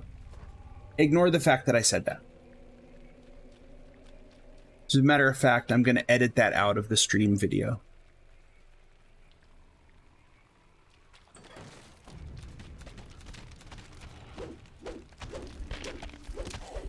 Because after I thought about it a little bit longer, it's a stupid idea. It won't work with the way DDO is set up now.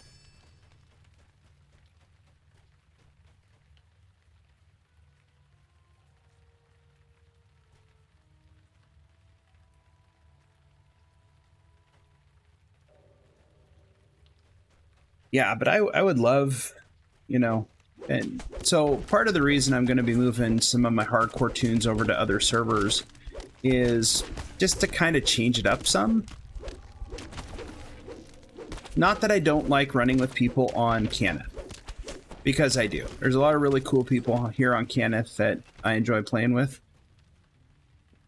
You know, people like Brackert. Brackert was actually a guildmate of Zeal's for a while, when she was in Loot, right? Yes. And Matron. And Matron. So Brackert and Matron were people that Zealotry ran a lot with when they were in the same guild. You know, so there's a lot of people who are fun to play with here. But, you know, just for something different.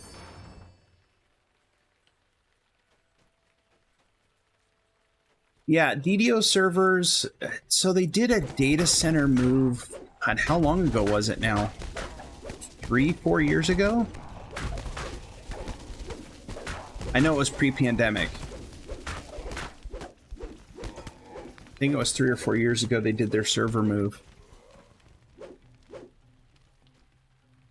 And pull this. And who knows? I mean, they might decide to do server merges again like they did way back when the game went free to play. And they got rid of a lot of the other servers.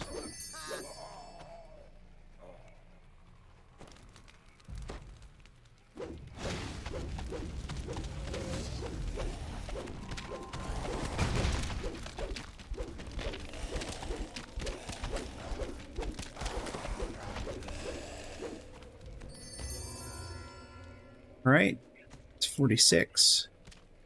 Let's do this once more, and then we'll do Under New Ravagement once more. Or no, let's switch it up. Let's do the other ones. Man, my freaking hireling's getting beat up again. What the heck? Because he's sitting on the roof. Oh. Well, what an idiot. You're an idiot. I want you. A hireling's an idiot. He really is. I need cinnamon and almonds. These give cinnamon and almonds. So let's do...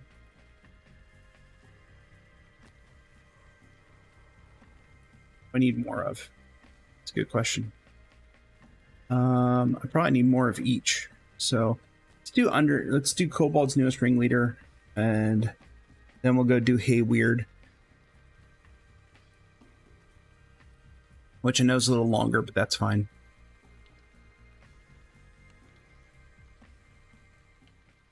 And then we'll run the pre-quest. Since we've got another hour to play. Summon my hire.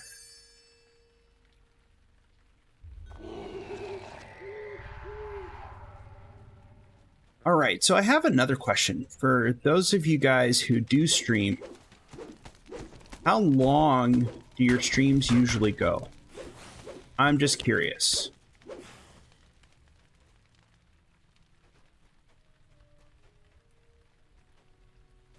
Because I usually shoot for 3 hours.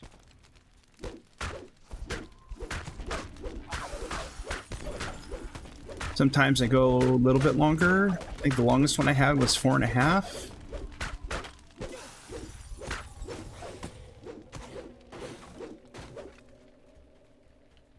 I think I've seen Ostras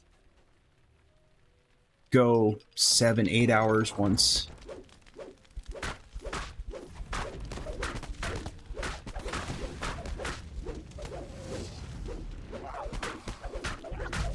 Six to 10 hours daily. or 6 to 12 hours daily, mostly 12. Or 6 to 12 hours daily, mostly 10 hours on a stream. I don't even think I could sit in a chair for that long.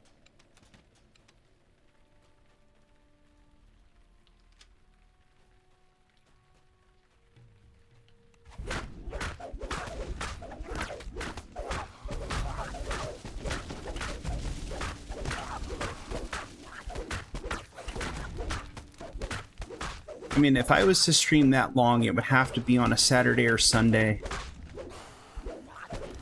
because real life interferes with that during the week for me.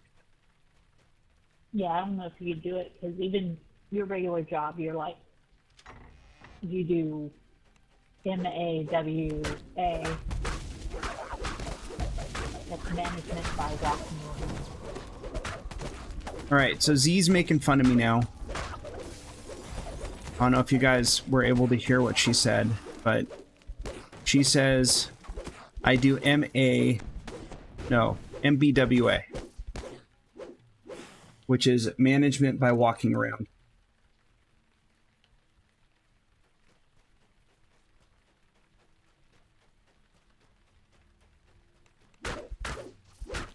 Which isn't all I do. I don't just walk around and, micromanage people.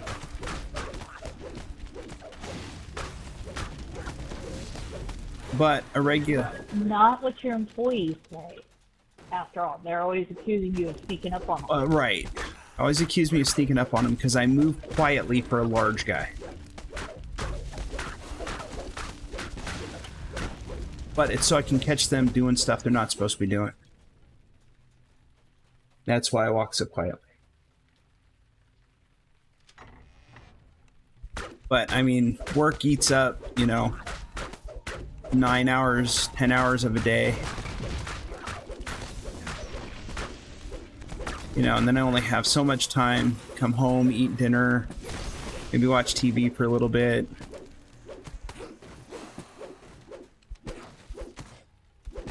And then just depending on what we do after that, could be playing video games, it could be just laying down, not doing much of anything.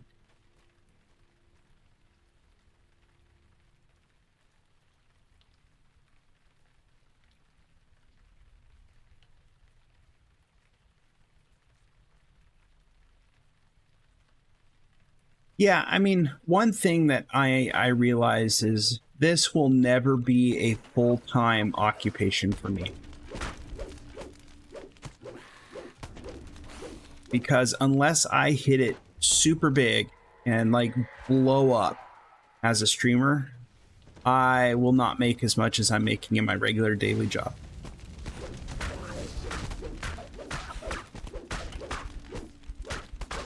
But I enjoy it. And it is something that, I get to play video games, and it still floors me that if you had told me in 2009, when I started playing DDO, that someday I would be sitting here playing DDO and I would have currently 14 people watching me play the game, I would have told you you're nuts.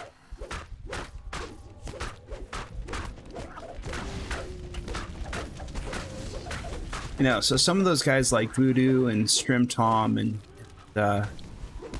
Brackert and those other guys, they are getting hundreds of people at a time. It's like, I just can't see that many people being that interested in watching me play a video game. But I'm old. Hey, Princess. Well, I'm not old. I'm actually only 47. So I'm not that old.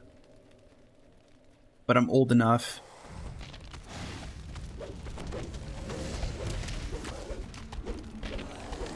You just need to start cultivating your stewardess voice. Alright, so Z is saying that I need to start using my stewardess voice. So, one of the things that Z is known for on the Kenneth server is her guided tour. Years ago, we would run Hound of Zoriat. And as you guys probably know, Hound of Zoriat, you have to go a certain direction through the subterrane. Let's go to Hayward, which is in the corner. You have to go through the subterrane in a certain direction to get to the quest that you want to get to. And so she would lead the raid group, and she would actually use what became known as her stewardess voice, because people actually thought she was a flight attendant because of the way she was giving directions, going to the quest. And so she's telling me that I need to start using my stewardess voice. I don't really have a stewardess voice.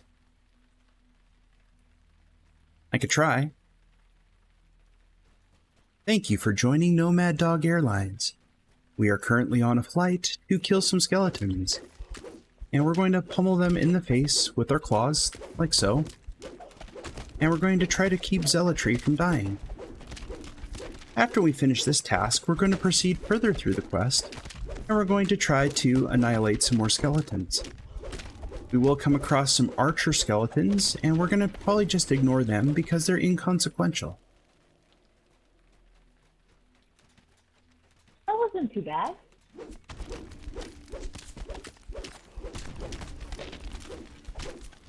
Once again, we are still killing some skeletons, and I am saving Zealotry from certain death.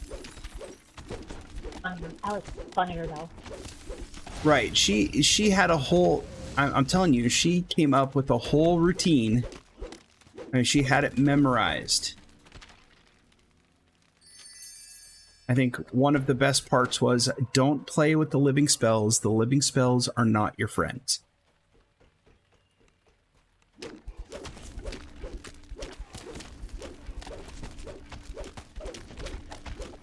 But yeah, I agree. There's a lot of older content that they could revisit, which I think would be really cool. Not necessarily even make it epic, but just kind of enhance it for, you know, the current level of play. Because let's be honest, a lot of the stuff in the harbor, most of us can probably sleepwalk through 99% of that stuff and not break a sweat.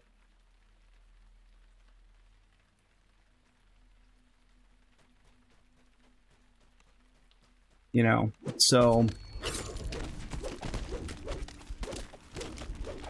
I could see the subterrane becoming, you know, a whole different area. There's a lot of area in the subterrane that it's just explorer area, but it's a vertical explorer area.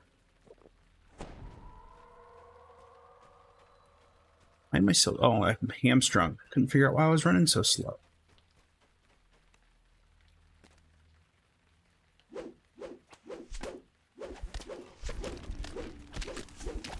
So, but yeah, I mean, I would totally, you know, support them at, you know, introducing some or revisiting some material. I have not done the new Temple of Elemental Evil yet. Temple of Elemental Evil is one of those quests that was just too long, and I just really didn't want to spend that much time in the quest. But now that it's split up and I'm back on the regular server, I might try it out just to kind of see how the changes went.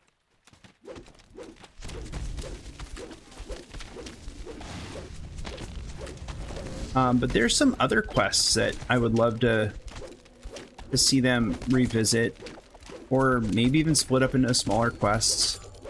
Haunted Halls of Evening Star. I know a lot of people don't run it, but I really enjoy that quest.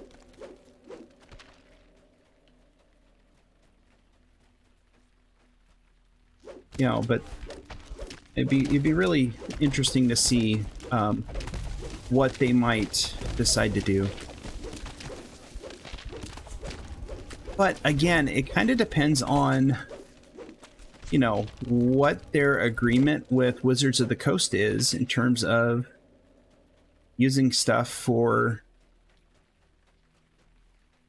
DDO. Because from what I'm seeing is a lot of the stuff that they're doing is stuff that Neverwinter is not really doing. I tried playing Neverwinter for a while, but it just wasn't. It wasn't DDO. I'll put it that way. That seemed more generic MMO to me than DDO. DDO it's unique in the way it's structured, and character creation is so detailed, which I know it can be overwhelming for some people, but it really is there's a richness to it. I think that's the word I'm looking for. You know, there's a richness to DDO that you don't get in other games.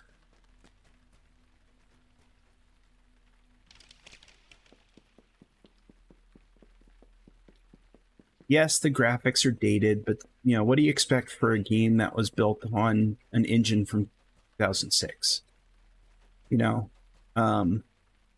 but that's fine. That's part of the charm of DDO is, you know, the graphics might not be, you know, cutting edge, but I'm beating up on these things and I can tell that they're skeletons. You know? So I'm completely okay with them revisiting some of the old stuff.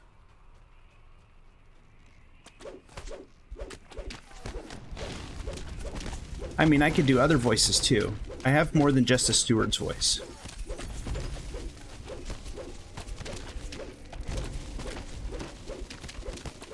I mean, there's like the smooth DJ voice.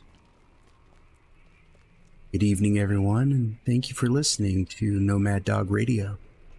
I'm your host, Nomad Dog, and we're gonna be playing some DDO tonight, killing some monsters, getting some loot, getting some cosmetics, and making our tunes look really cool. So join in, tap your feet, clap your hands as we spin this first tune of the night, Hayward's Foundry.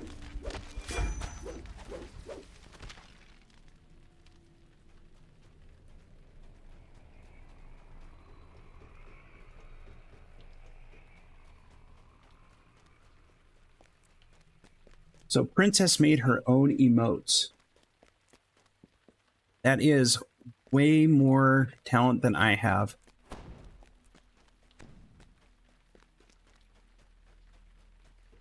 I mean, if you give me a picture, I can slap some text on it and I'm good to go.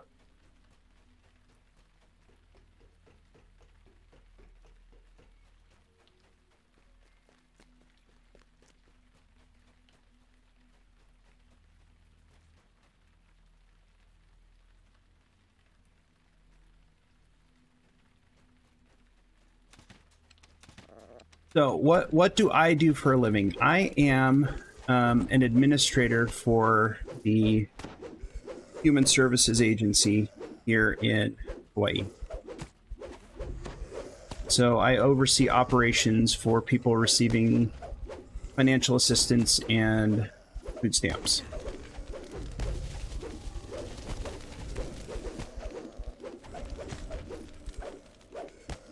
And Zealotry is self-employed as a baker.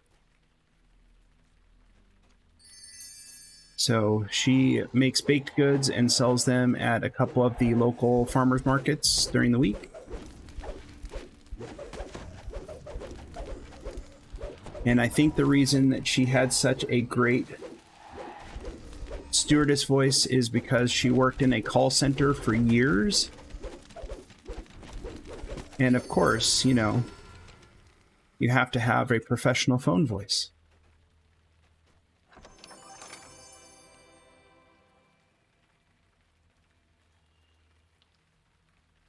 Thank you for calling Twitch. This is Nomad Dog. How may I assist you today?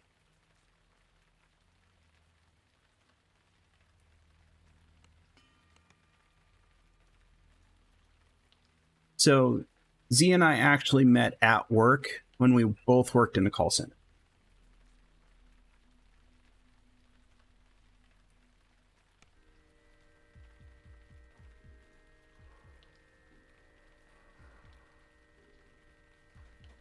Worst job ever. I still have nightmares about that place, and it's been 20 years.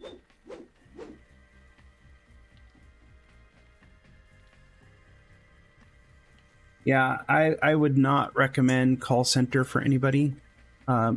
If any of you work in a call center, more power to you if you enjoy your job. It's just not something that I'm interested in doing ever again. I still tell people that the best thing I ever got from that job was my wife. No, we did not meet. We did not meet playing DDO. We met working in the same call center.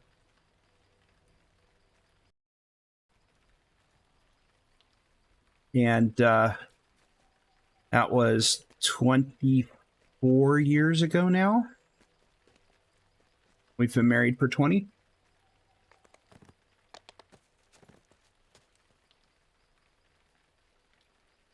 Oh, I stepped out.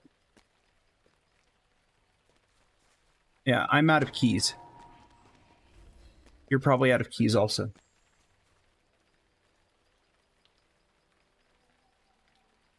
So, Cozy, I met my wife at work. We both worked in a call center. Yes, Z is my wife.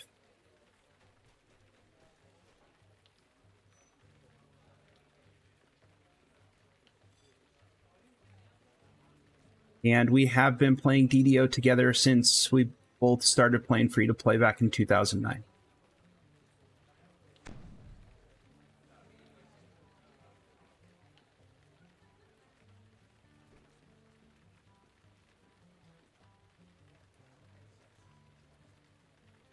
Oh, I got 4 potions of wonder. I should drink those in a quest.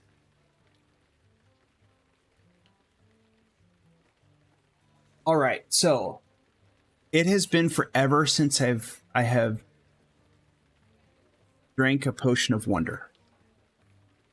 Does it still have the ability to blow up the party?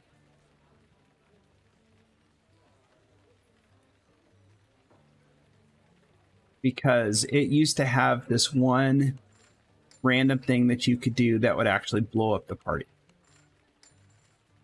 Which is great. Love it. Right. Yeah, I know you don't drink them in hardcore just in case.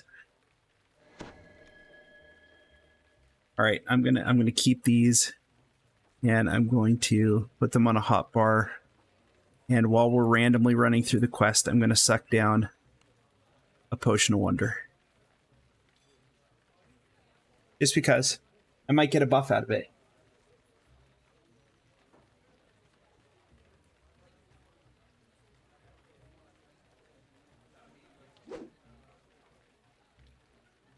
All right, yeah, we got to run the base quest to get some keys. Yeah, I mean, most of my professional life, well, to be fair, I'm actually going to grab more ship buffs. Holy cow. Mine are almost expired. Most of my professional life has been doing being involved in human services. and I've been doing that now for 18 going on 19 years.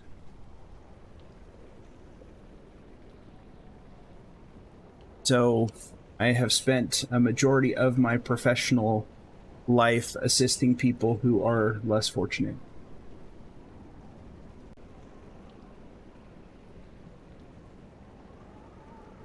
Or have fallen on hard times.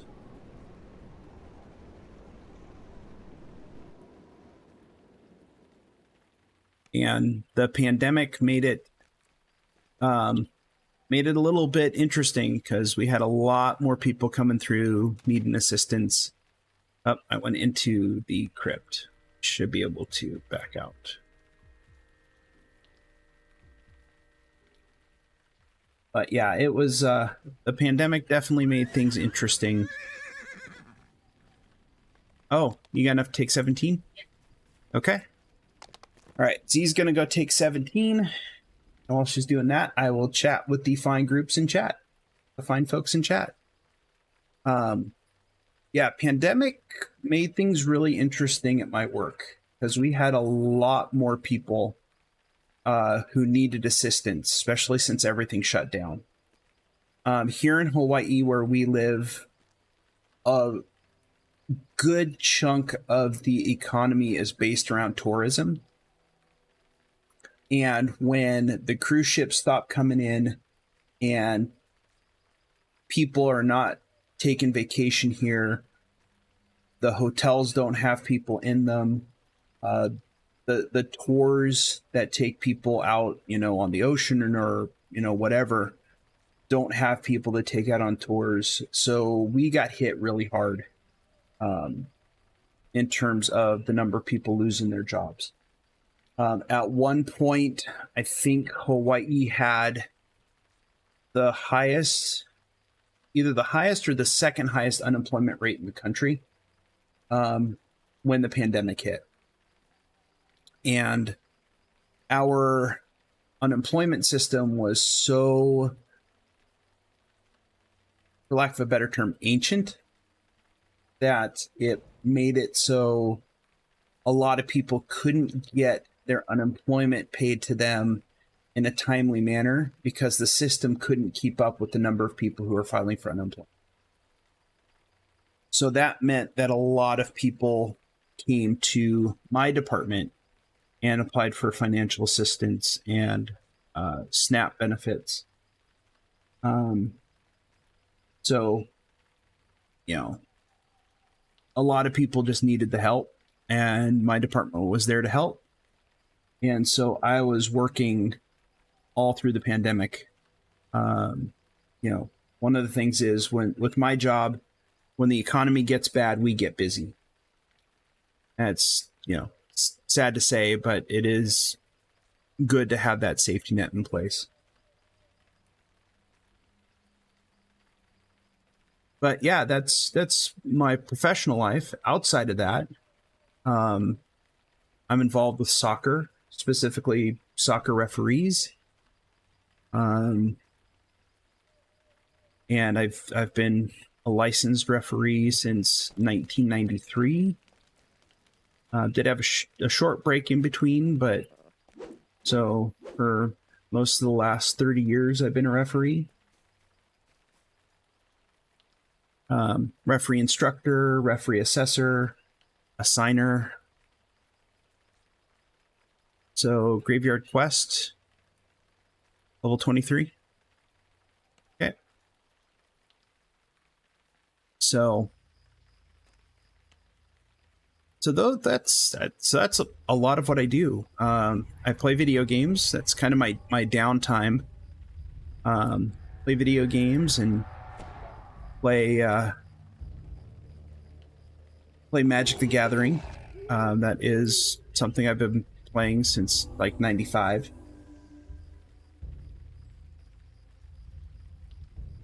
So you know what's funny, Cozy?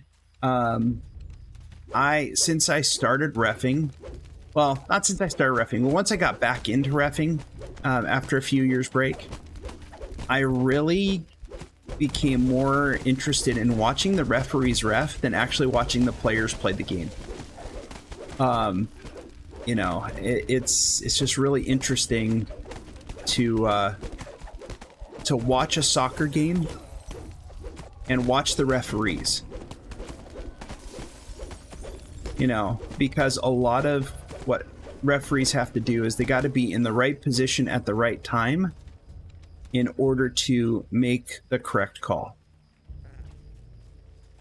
And so as an instructor, that's one of the things I have to teach new referees is, you know, not just how to, you know, understand the laws of the game, but all of the other stuff that goes with it. Because one of the things that you have to understand as a referee is you have to understand how to manage players, because players expect the game to be called a certain way. And you, as the referee, have to make sure that everyone stays safe. And you have to, you know, kind of manage the players' expectations. And so what's really cool is that referees, especially youth referees, because for them, it's probably the first job they've ever had. And it helps them learn, you know, you got to be on time for your game. So it's like being on time for work. You got to have all your tools with you, like your watch, your flags, your whistle, your cards, all that stuff. But it also teaches them how to deal with people in different types of scenarios. Teaches them how to deal with conflict, how to implement and enforce rules. And so kids can learn a whole lot from reffing soccer. Or actually probably reffing any sport, honestly. You know, just officiating a sport helps people, you know, develop just basic life skills, honestly. Because a lot of the stuff that I've learned on the soccer field. You know, how to deal with an upset player, upset coach, or, you know, what do you do if someone comes after you? You know, it's, you know, just how do you deal with these different situations? We actually live on the Big Island, Cozy.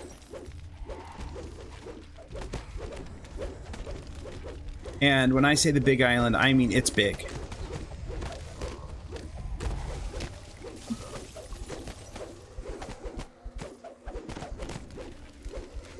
Yep. So Z was just saying that we live on the island of Hawaii, in the county of Hawaii, in the state of Hawaii. Yeah, I got a key. All right.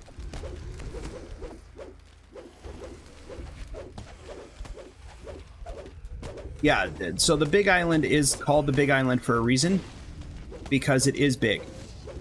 There's 8 main islands in the Hawaiian island chain.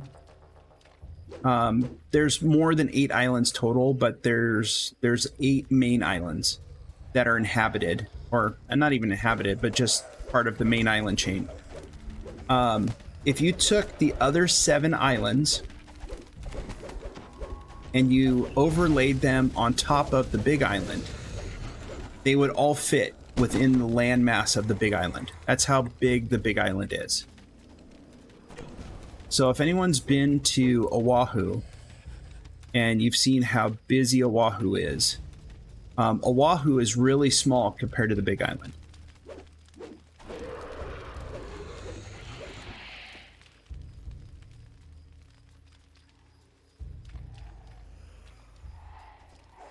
Oh, about the what? Oh, right. Oh. And Big Island is also home to, I believe it's still the largest cattle ranch in the country.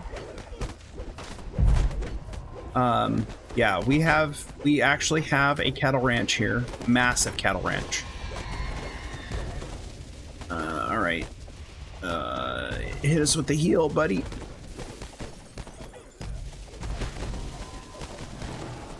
Oh, that doom sphere is eating my lunch. I gotta back up. Back up. I gotta bring him to me.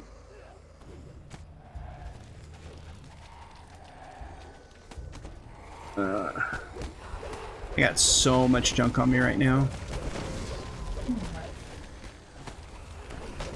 Right?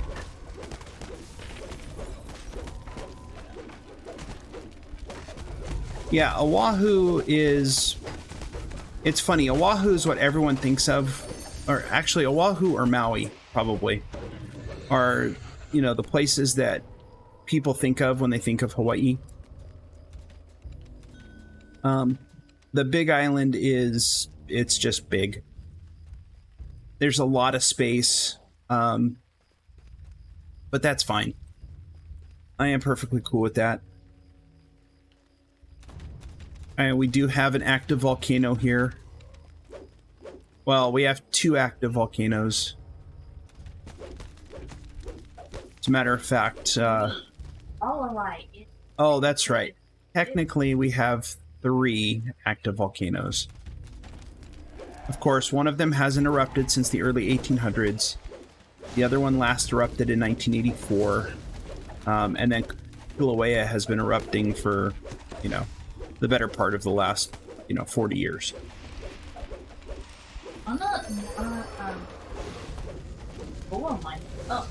Yeah, so... Yeah.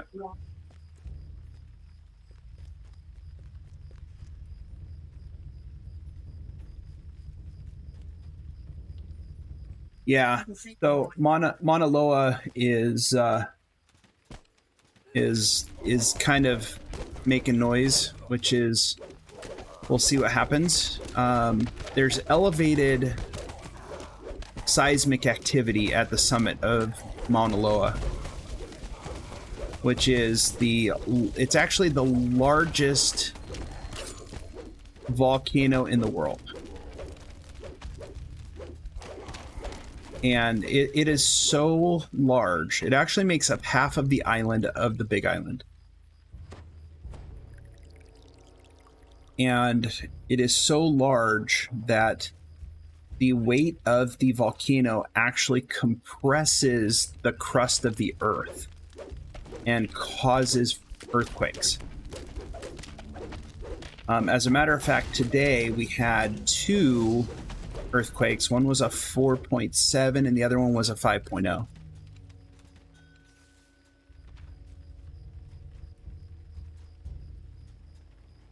So they're monitoring Mauna Loa just in case. Hopefully nothing happens, because technically we live on the slopes of Mauna Loa. It usually erupts on the other side of the island, though. Other side of the mountain. But that doesn't mean that it won't erupt on our side, because there is a possibility. But hey, that's part of living in Hawaii. Comes with the territory.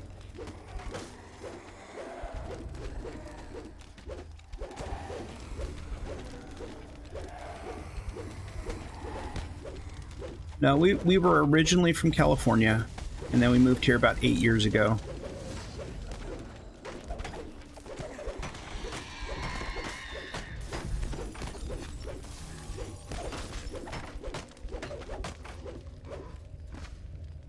But this is definitely the place I am planning on staying the rest of my life.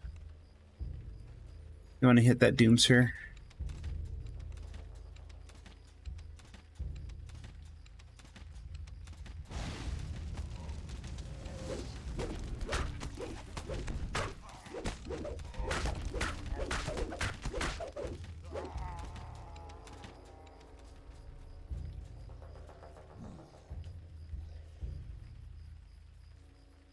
So, but yeah, that's a little bit about us. Play DDO for fun.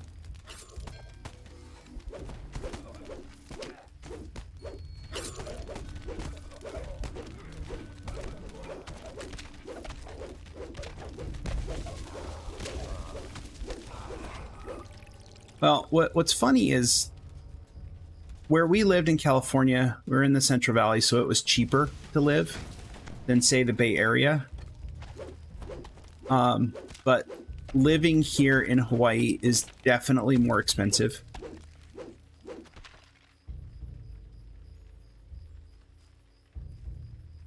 And so what makes it interesting is you actually have to make life changes. Lifestyle changes.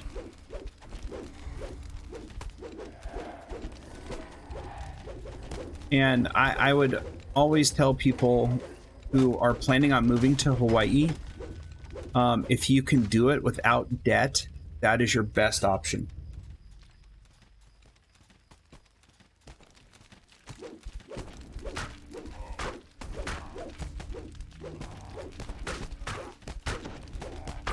Because there are people that I work with who work 2, sometimes 3 jobs in order to make ends meet.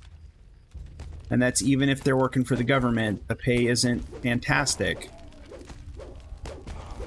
So they'll do other jobs, like drive Uber after work or something like that. Because that's the only way that they're going to be able to make ends meet.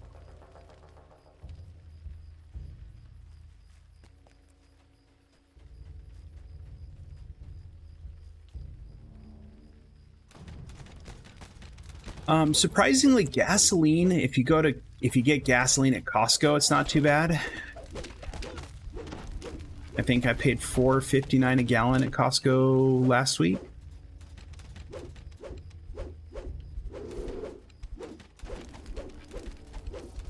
I mean, I know it's not as low as some of the places there, but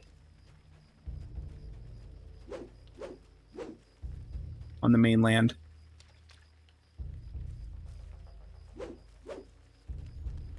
How many keys do I have? Yeah. All right, let's finish this puppy up. Oh God, these quests take forever. Doomsphere must die.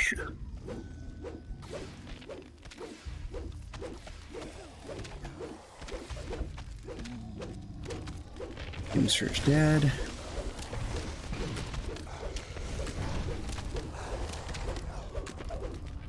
Eat on this guy for a little bit. Have a good evening, Cozy. Thank you for hanging out.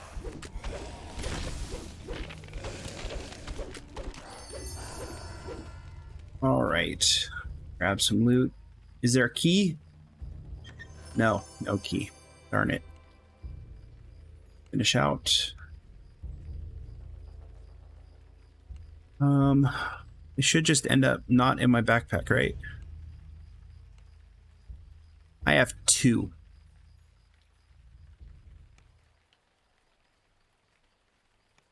So the question is, do you want to run another one?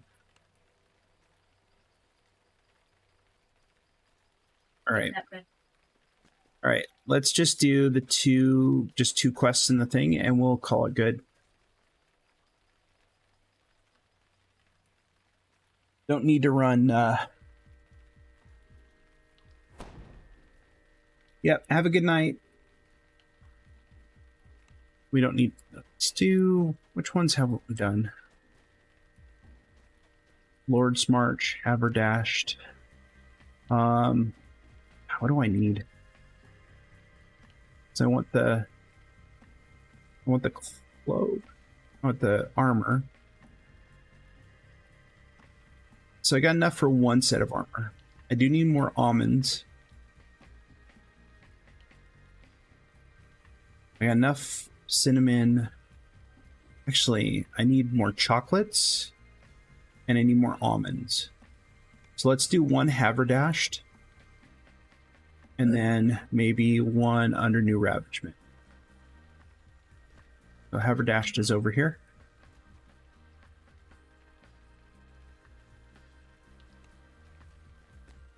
Yeah, I need caramels too.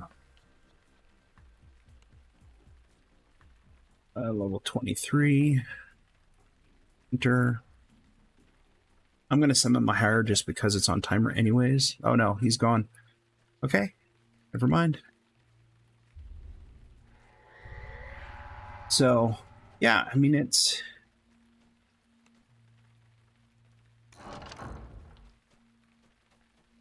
Has anyone else been grinding Maybar?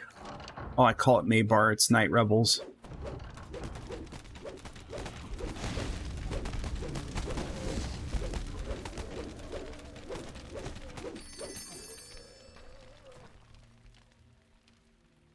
I do agree with people being upset that the horse only comes in blue.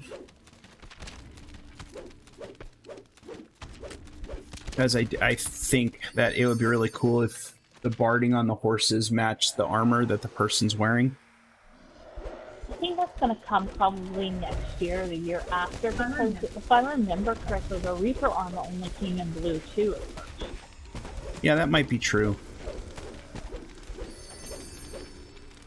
I think what they could do, and might actually make it easier, if you had Reaper dye or armor dye. So you can dye your horse. Dye the barding on your horse. That would be kind of cool. You know, and then you can have a horse of a different color.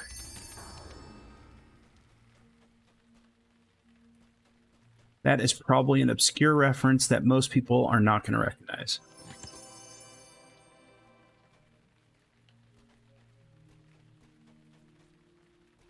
I'm going to beat up the lady.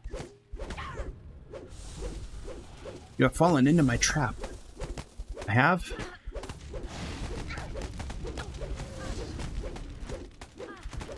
It's all blurry. Why is she all blurry? Alright.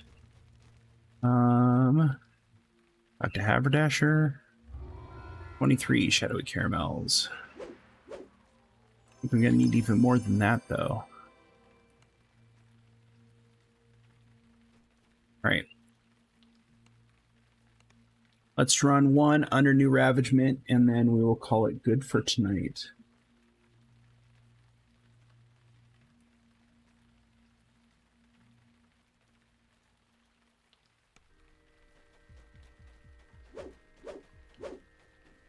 And we can grind some keys over the weekend. All right, remember, I do not have a hire.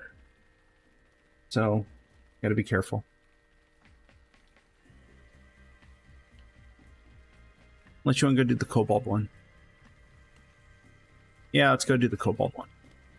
I feel more safe in doing this one. All right. Oh, okay. Good to know. Thank you, Ostrich here. So this actually gives 2 times as many ingredients. So, and I feel a little bit better running this one.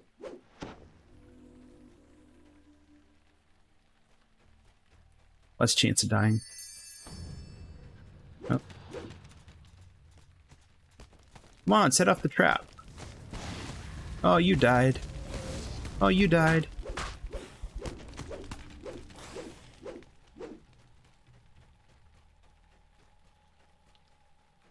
Alrighty. Here. Fill some stuffs. Yeah? Yeah, take that. Take that. Don't pick on her. Pick on someone your own size. Oh wait, she is your size. Never mind. Was that a short joke? Yes, that was a short joke. I thought it was funny. Hey, now my wife's gonna... I'm gonna start sending you halfling food and later playing arrows again. So the very first tune I ever rolled up on DDO was a halfling barbarian named Brighton. And one of the things I will be doing is I will be streaming the Adventures of Brighton Halfswing. as he's leveling up as a barbarian again. But our guild had a running joke that whenever someone came across anything that was halfling slaying, they would send it to me. So I think I probably had the largest collection of halfling slaying arrows and bolts in DDO at one time.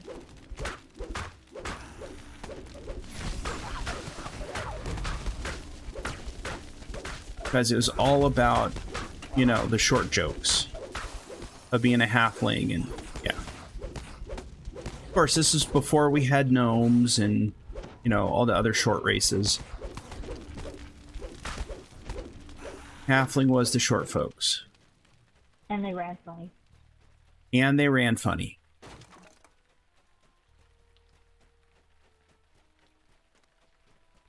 You know, so, yeah.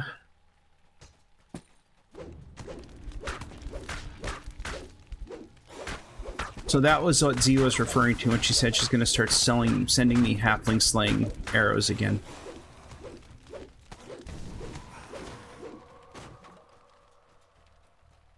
You know, for the longest time, I absolutely hated running Coalescence Chamber, simply because as a halfling, when I would try to jump, I would end up bouncing off the freaking wall and dropping down. And then I'd have to climb all the way back up again. Because my halfling, when he would jump, he would just jump into the freaking wall. Or the walkway above me. So dumb.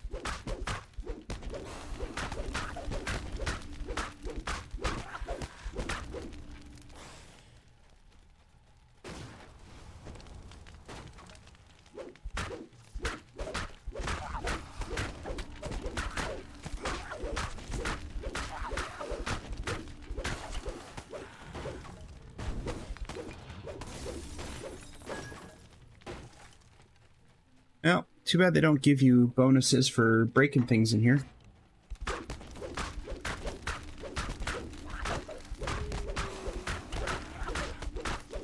Oh, I got 5 neg levels.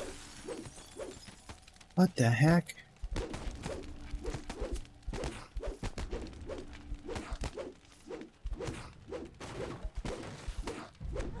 I'm knocked down. I'm commanded. God, I'm gonna die.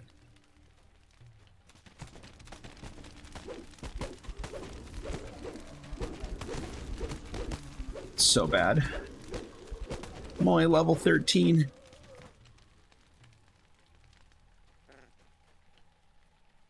Heal up.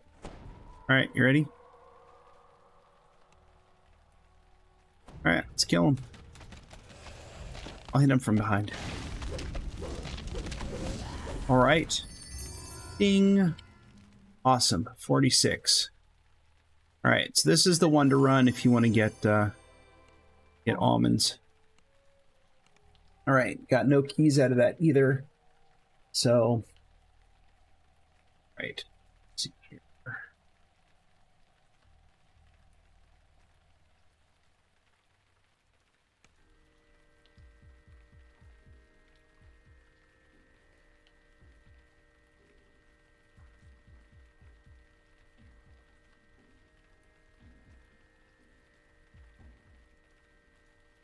All right, so we are out of keys, and I don't think we're going to farm anymore. Zeal is starting to slip into a coma. He is really tired, so we are probably going to be calling it an evening then.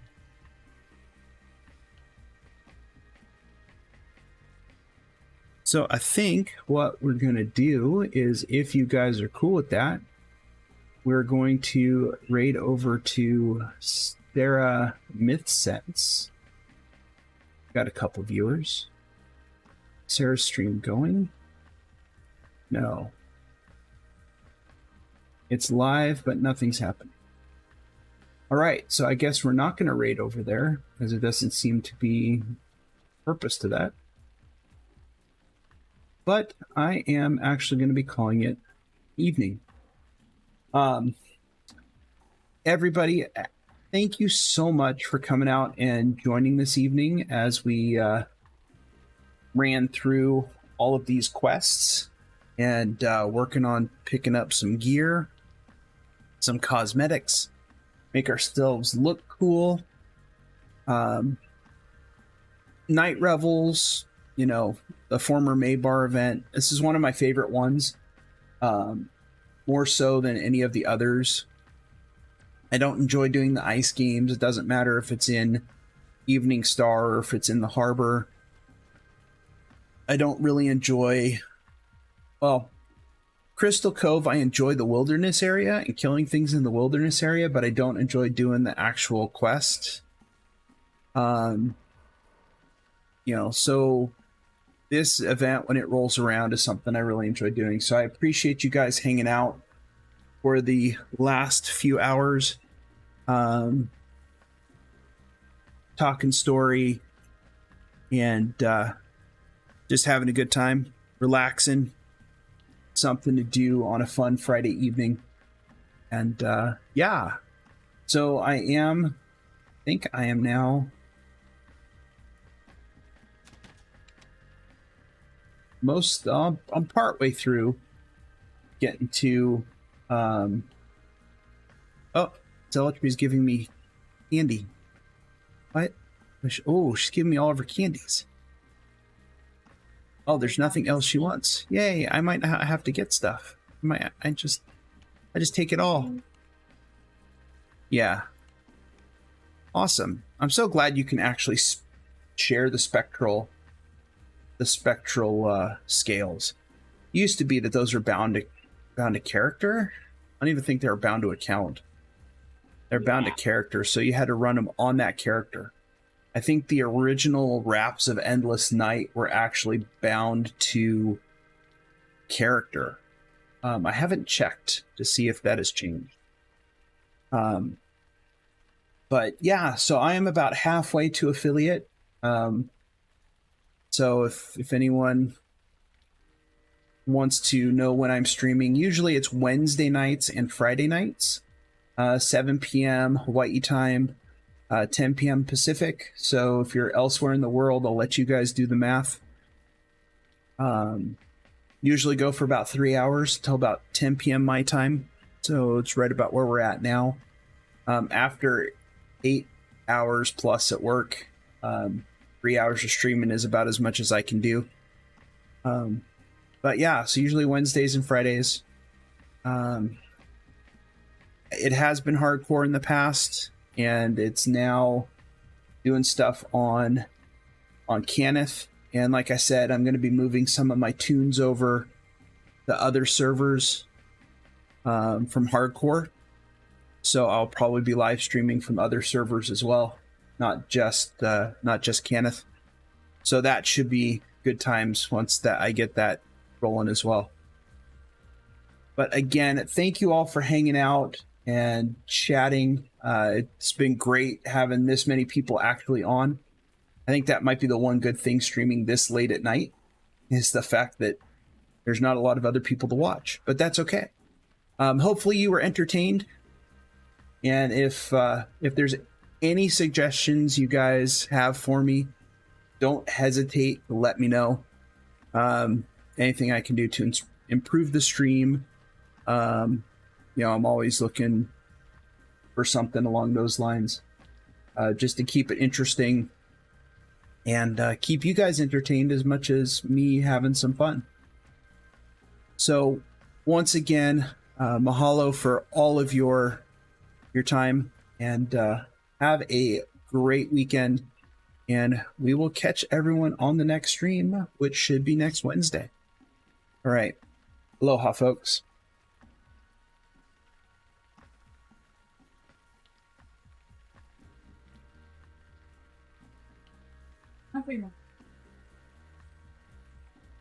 Not my